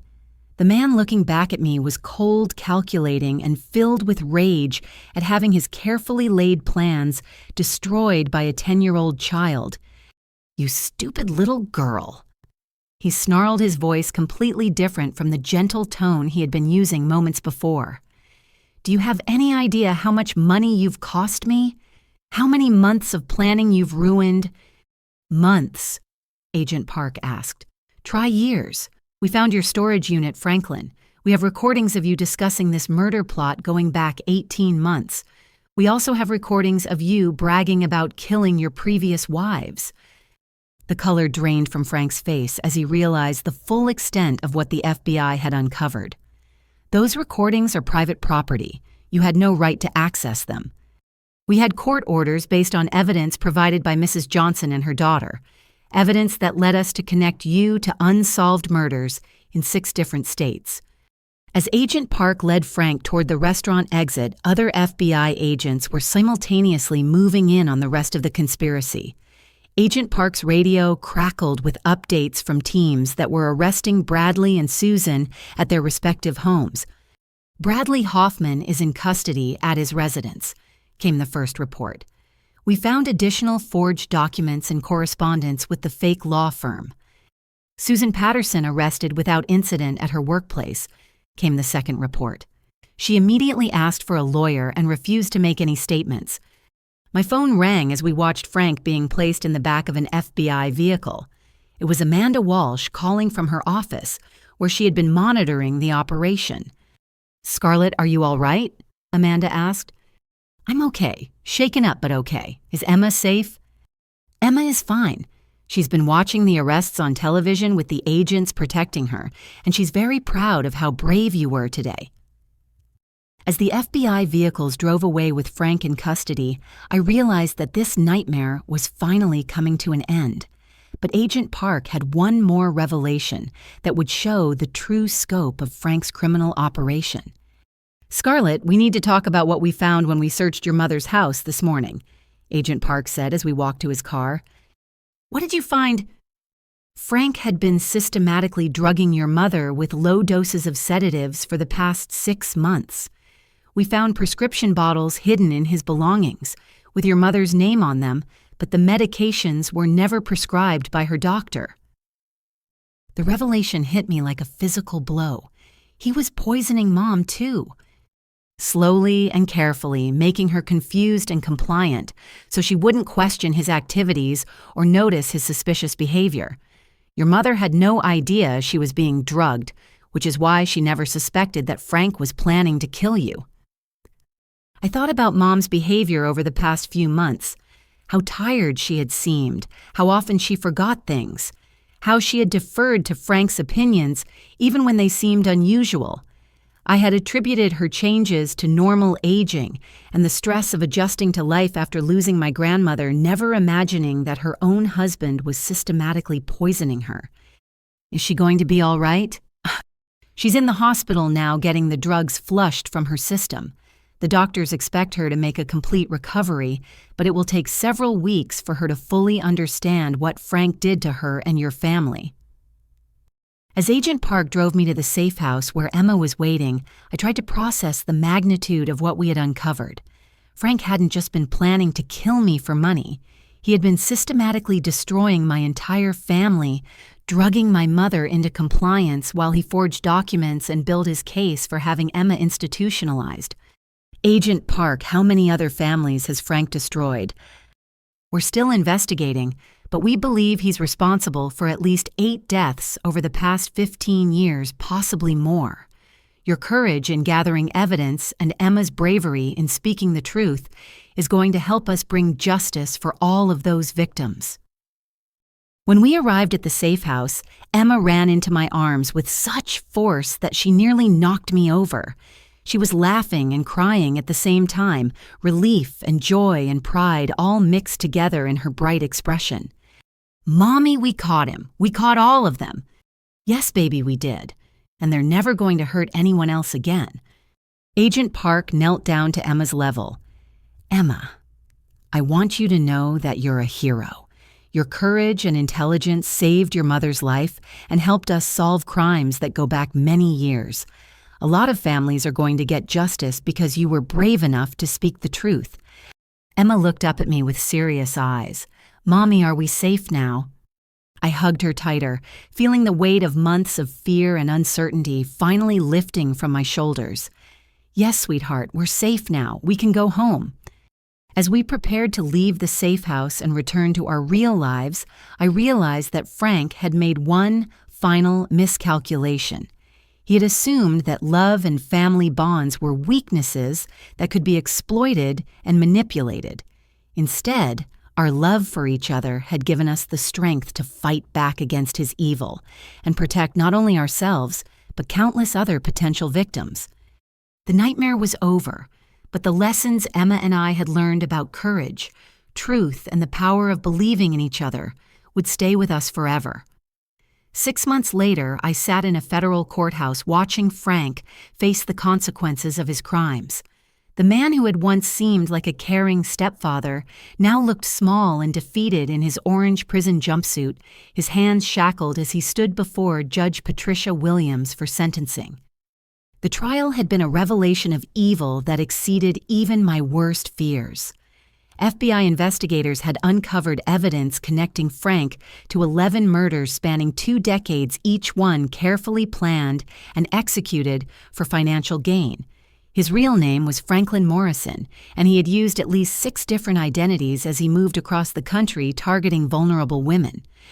Mr. Morrison, the evidence presented in this case, reveals a pattern of predatory behavior that spans multiple states and has resulted in the deaths of 11 innocent people. Judge Williams said, her voice carrying the weight of absolute moral authority, "You have shown no remorse for your actions and have continued to maintain your innocence despite overwhelming evidence of your guilt." Emma sat beside me in the courtroom gallery, now 11 years old, and remarkably poised as she watched the man who had tried to destroy our family face justice. She had testified during the trial with a clarity and courage that impressed everyone in the courtroom, never wavering from her account of what she had overheard that day in my mother's basement. "The recordings recovered from your storage unit reveal a level of premeditation and callousness that defies comprehension," the judge continued. "You documented your crimes with pride, discussing your victims as nothing more than financial opportunities to be exploited and eliminated." Frank's lawyer had tried to argue that his client suffered from mental illness and deserved consideration for diminished capacity, but the prosecution had demonstrated that Frank's actions were the product of calculated greed, not psychological impairment. His meticulous planning, his ability to maintain false identities for years at a time, and his systematic approach to identifying and targeting victims all prove that he was fully aware of his actions and their consequences. "You exploited the trust and love of families who welcomed you into their lives, and you used their vulnerability as a weapon against them," Judge Williams said. "The impact of your crimes extends far beyond your direct victims to include children who lost their mothers, parents who lost their daughters, and communities that lost valuable members." Bradley and Susan had been sentenced the previous week after pleading guilty to conspiracy charges. Bradley received 25 years in federal prison for his role in planning my murder and helping Frank forge documents. Susan received 20 years after her lawyer convinced the court that Frank had manipulated her through psychological abuse, though she still bore full responsibility for choosing to participate in a plot to kill her own niece. The court has reviewed the victim impact statements submitted by surviving family members, and their words paint a picture of devastation that your actions have caused across multiple states and communities. The judge continued.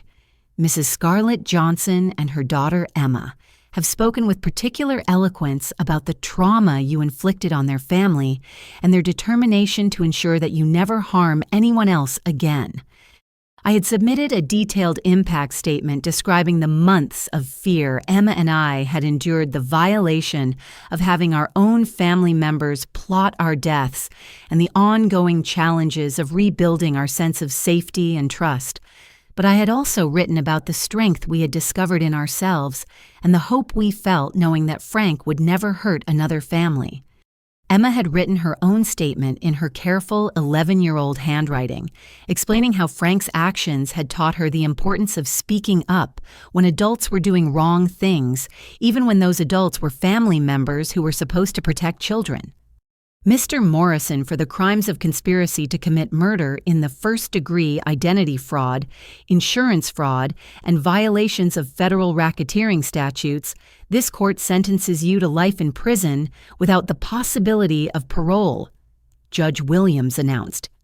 Frank showed no emotion as the sentence was pronounced, but I saw his shoulders slump slightly as the reality of spending the rest of his life in prison finally penetrated his arrogance.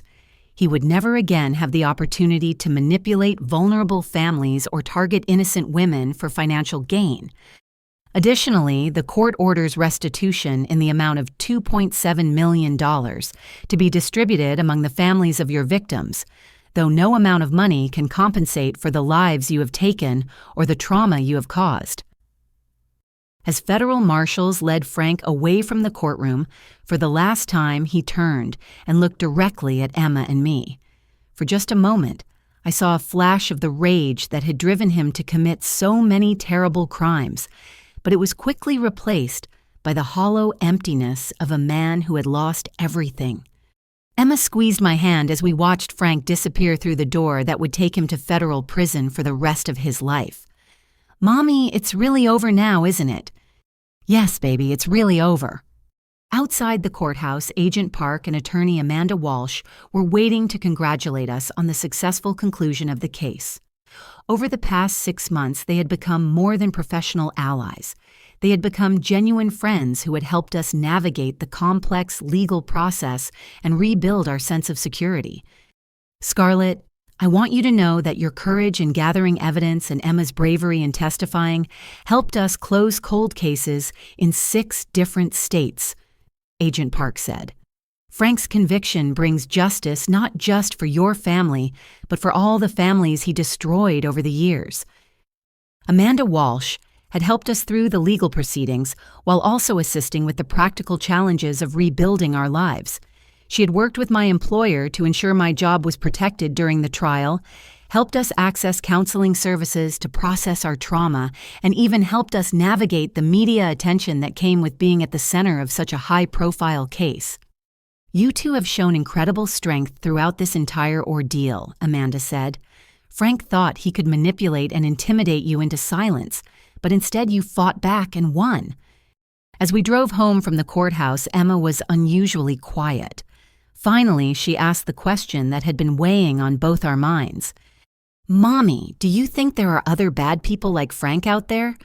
"Probably," I answered honestly.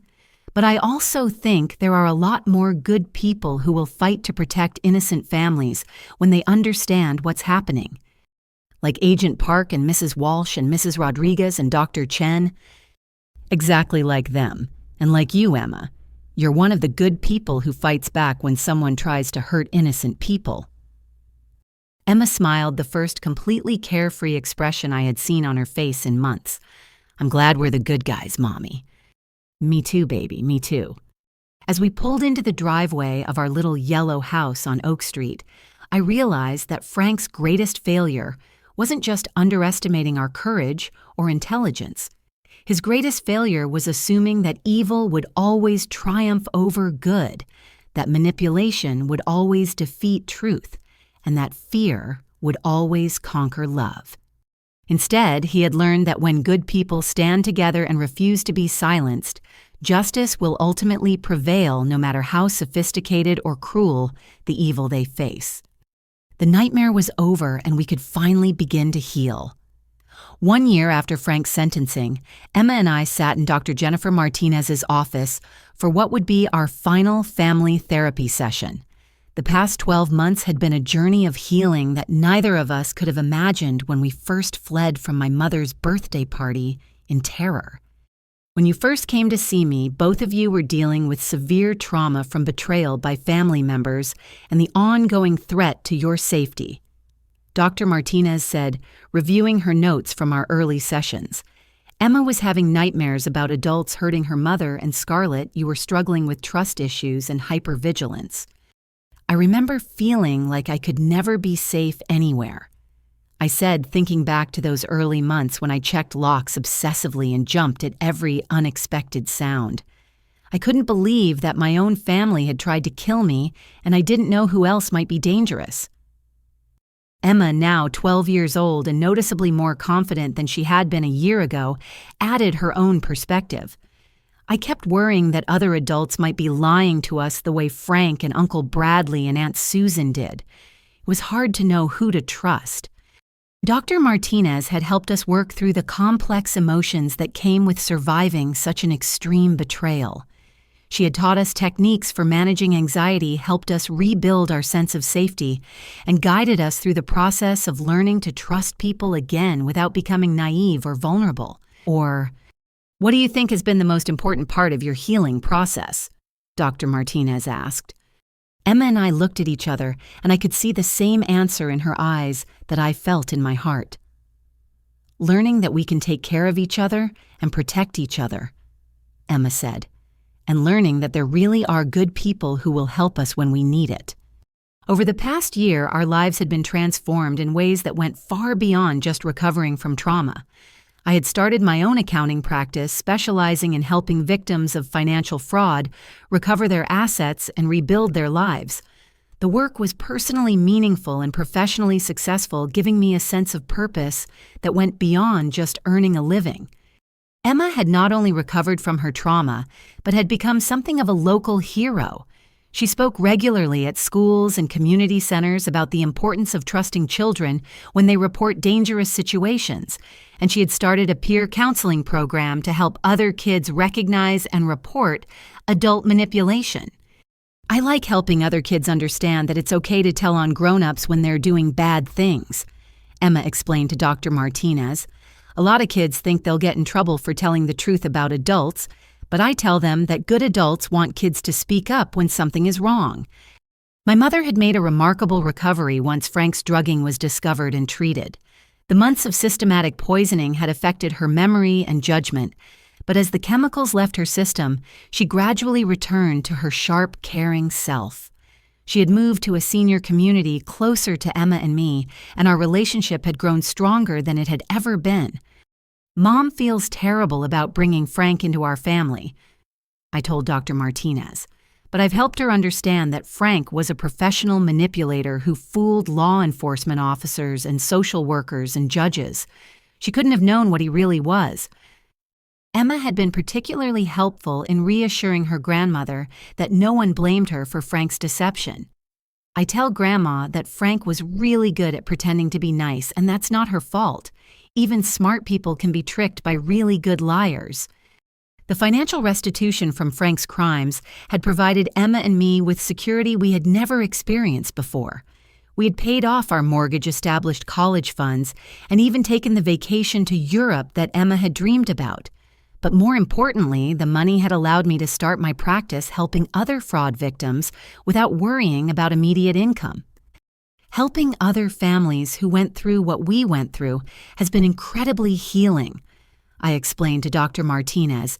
It makes Frank's crimes feel less meaningless when we can use our experience to protect other people. Emma had also found healing through helping others.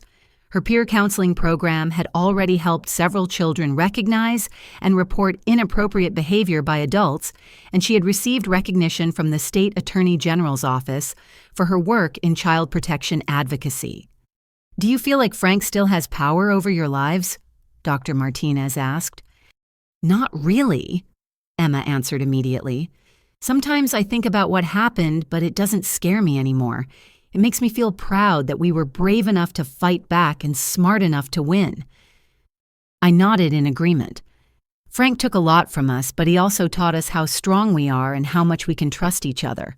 In some ways, going through that experience made our relationship stronger than it would have been otherwise. Dr. Martinez smiled, making a final note in her file. You've both done remarkable work in processing this trauma and using it as motivation to help other people. That's not just healing, that's post-traumatic growth. As we prepared to leave Dr. Martinez's office for the last time, Emma asked a question that had been on her mind for weeks. Dr. Martinez, do you think what happened to us will make me a better mom someday? I think what happened to you taught you some very important lessons about protecting children and recognizing danger, Dr. Martinez replied. But more importantly, it taught you that you have the courage and intelligence to face difficult situations and the strength to ask for help when you need it. That evening, Emma and I attended the graduation ceremony for the latest class of children who had completed her peer counseling program. watching 12 kids between the ages of 8 and 14 receive certificates for learning how to recognize and report dangerous adult behavior filled me with pride in Emma's accomplishments and hope for the future. "Mom, do you ever wonder what would have happened if I hadn't been brave enough to call you that day?" Emma asked as we drove home from the ceremony. "I think about that sometimes," I admitted. "But then I remind myself that you were brave enough, and that's what matters. You saved both our lives by trusting your instincts and speaking the truth. And you saved us by believing me and fighting back instead of just giving up."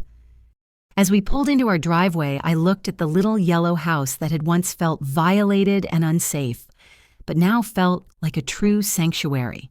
We had redecorated extensively, replacing everything that reminded us of Frank's intrusion, and we had installed the best security system we could afford. But more importantly, we had filled the house with friends and laughter and the kind of genuine family relationships that Frank had tried to destroy.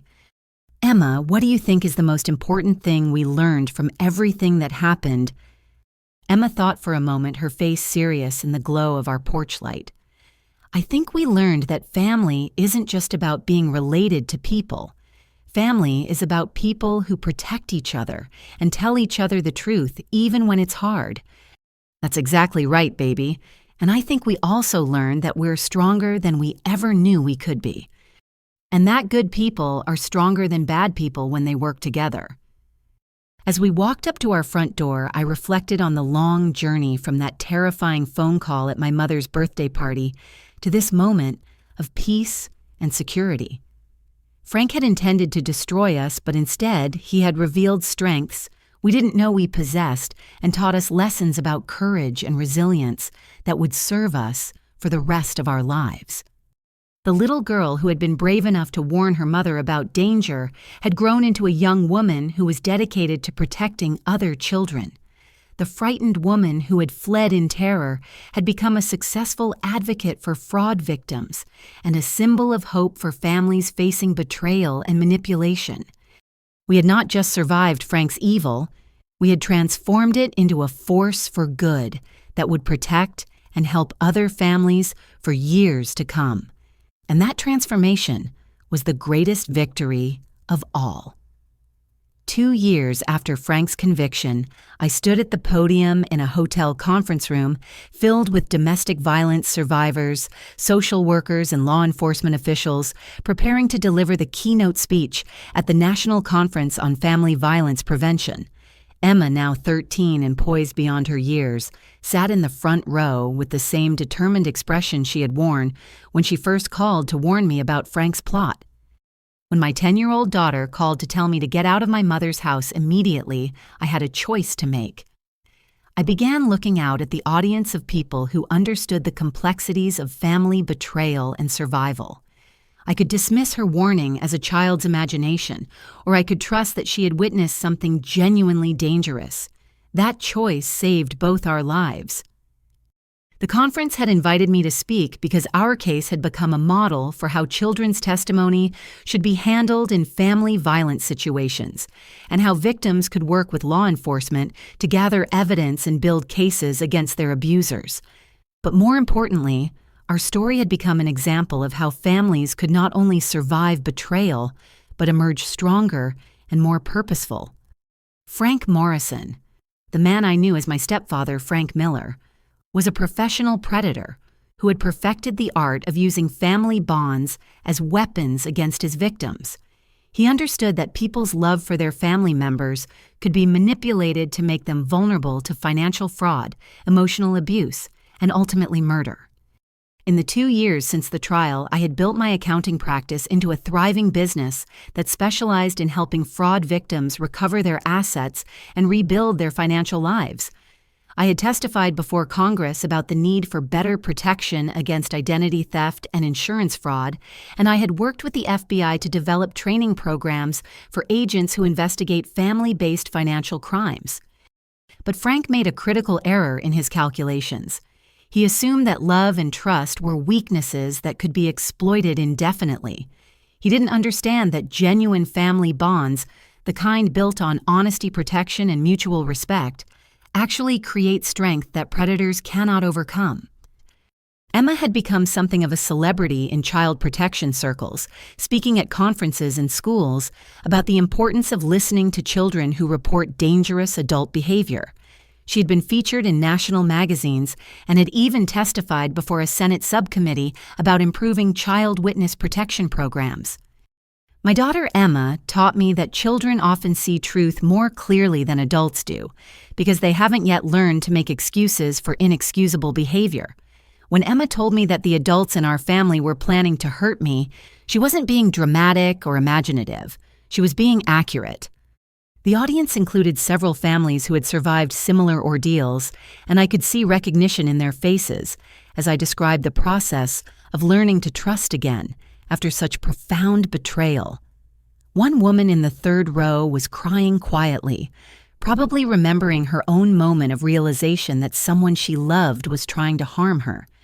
The most important lesson Emma and I learned is that family is not defined by blood relationships or legal documents. Family is defined by the actions people take to protect and care for each other. The people who tried to kill us for money were related to us, but they were not our family. Our real family consists of the people who believed us when we told the truth, who stood with us when we faced danger, and who helped us rebuild our lives when the nightmare was over. After the conference, Emma and I drove to our favorite restaurant to celebrate what had become an annual tradition, marking the anniversary of Frank's sentencing with a dinner where we talked about our goals for the coming year and reflected on how far we had traveled from those terrifying days when we were hiding in motel rooms. "Mom, do you think we'll always be helping families like ours?" Emma asked as we waited for our food to arrive. "I think we'll be helping people in some way for the rest of our lives," I replied, "whether it's fraud victims or child witnesses or just people who need to know that they can survive betrayal and build better lives."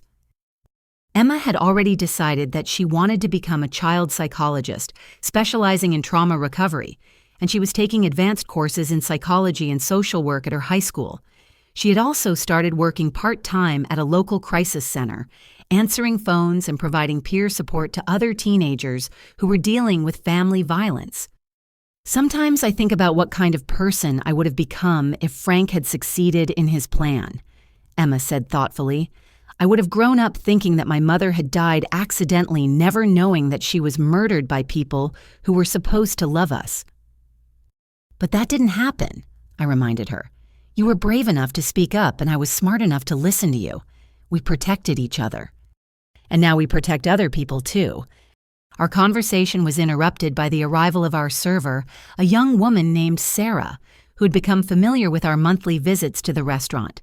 As she set down our plates, she mentioned that she was studying criminal justice at the community college and hoped to become a victim advocate. "I've been following your story since the trial," Sarah said. "My professor assigned your congressional testimony as required reading in our family violence class. What you and Emma did to fight back against your family members has inspired a lot of people." After Sarah left, Emma smiled at me across the table. "It's weird that we're inspiring people, isn't it? When we were hiding in those motel rooms, I never thought anyone would ever know about what happened to us.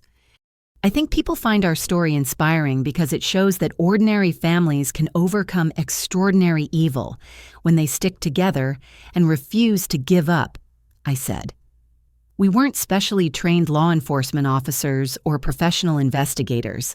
We were just a mom and daughter who loved each other enough to fight for our lives." As we ate dinner, Emma told me about her latest project at the crisis center, developing a program to help siblings support each other when one of their parents was abusive. She'd been working with a family where a 15-year-old boy was trying to protect his younger sister from their father's violence, and she was using her own experience to help them navigate the complex emotions of family betrayal. "The hardest part for kids is feeling like they're betraying their family by telling the truth about abuse," Emma explained. "I try to help them understand that protecting someone you love is not betrayal. It's the most important thing family members can do for each other."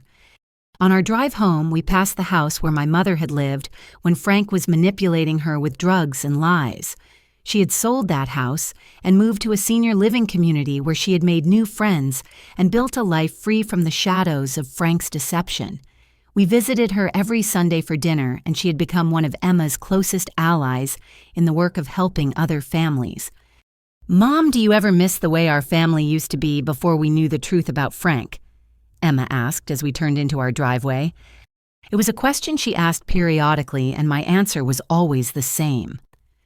I miss thinking that we had a big, loving, extended family, but I don't miss living with people who were planning to murder us.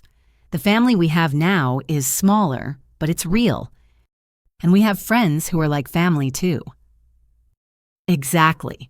Agent Park and Amanda Walsh and Dr. Martinez and Mrs. Rodriguez, they're all part of our chosen family. As we walked up to our front door, I noticed the new security system we had installed was working perfectly, and I felt the same sense of safety and peace that had taken months to rebuild after Frank's arrest. Our house was no longer a place where we hid from danger. It was a sanctuary where we planned our work to help other families and celebrated our victories over the people who had tried to destroy us. Emma, if you could give advice to other kids who might be in situations like the one we survived, what would you tell them? Emma considered the question carefully as we hung up our coats and settled into our living room. I would tell them to trust their instincts when something feels wrong, even if the adults involved are people they're supposed to love and respect. I would tell them that speaking the truth about dangerous adults is not tattling. It's protecting yourself and the people you care about. What else? I would tell them that surviving something terrible can actually make you stronger and give you the power to help other people who are going through the same thing. What Frank did to us was horrible, but it also taught us how brave we could be and how much good we could do with our lives. As we prepared for bed, I reflected on the remarkable journey that had brought us to this place of peace and purpose. Frank had intended to erase us from existence to steal our money and our lives and our future. Instead, his crimes had revealed strengths we never knew we possessed and had given us a mission that filled our lives with meaning. Emma had grown from a frightened 10-year-old into a confident teenager who was already making a difference in other people's lives. I had transformed from a naive woman who trusted too easily into a successful advocate who helped other families rebuild after betrayal and fraud. "Good night, Mom," Emma called from her bedroom. "I love you." "I love you too, baby. Sweet dreams." As I turned off the lights and checked our security system one final time, I realized that Frank's greatest failure had been underestimating the power of authentic love between a mother and daughter. He had assumed that fear and manipulation would always triumph over trust and courage. Instead, he had learned that when people truly love each other, they will fight harder and longer and more intelligently than any predator can anticipate. The little girl who had saved our lives with a phone call had become a young woman, dedicated to saving other children. The frightened mother who had fled into the night had become a voice for justice and protection for vulnerable families everywhere. We had not just survived Frank's evil, we had transformed it into a force for good that would protect countless other families for generations to come. And in doing so, we had discovered the most important truth of all, that love is not just an emotion, but an action, a choice, and ultimately the most powerful weapon against evil that has ever existed. Before going to sleep, I want to ask you something that I think about often. Have you ever had to choose between being polite to family members and protecting yourself or someone you love? How do you know when to trust your instincts, even when other people tell you you're being paranoid or dramatic? I hope our story helps you understand that trusting your gut feelings about dangerous people, even when those people are family members, can save your life. If you found our story meaningful, please like this video, subscribe to our channel for more real stories of survival and justice. Share this with anyone who might need to hear it, and leave a comment telling us about your own experiences with trusting your instincts in difficult situations. Remember that speaking the truth about dangerous people is not betrayal, it's protection. And sometimes the greatest act of love you can perform is having the courage to expose evil, even when it comes from people who are supposed to love you. Thank you for listening to our story, and I wish you and your families safety, genuine love, and the courage to always choose truth over politeness when someone's life is at stake. Stay safe, stay strong, and never be afraid to trust the voice inside you that warns you when something is wrong.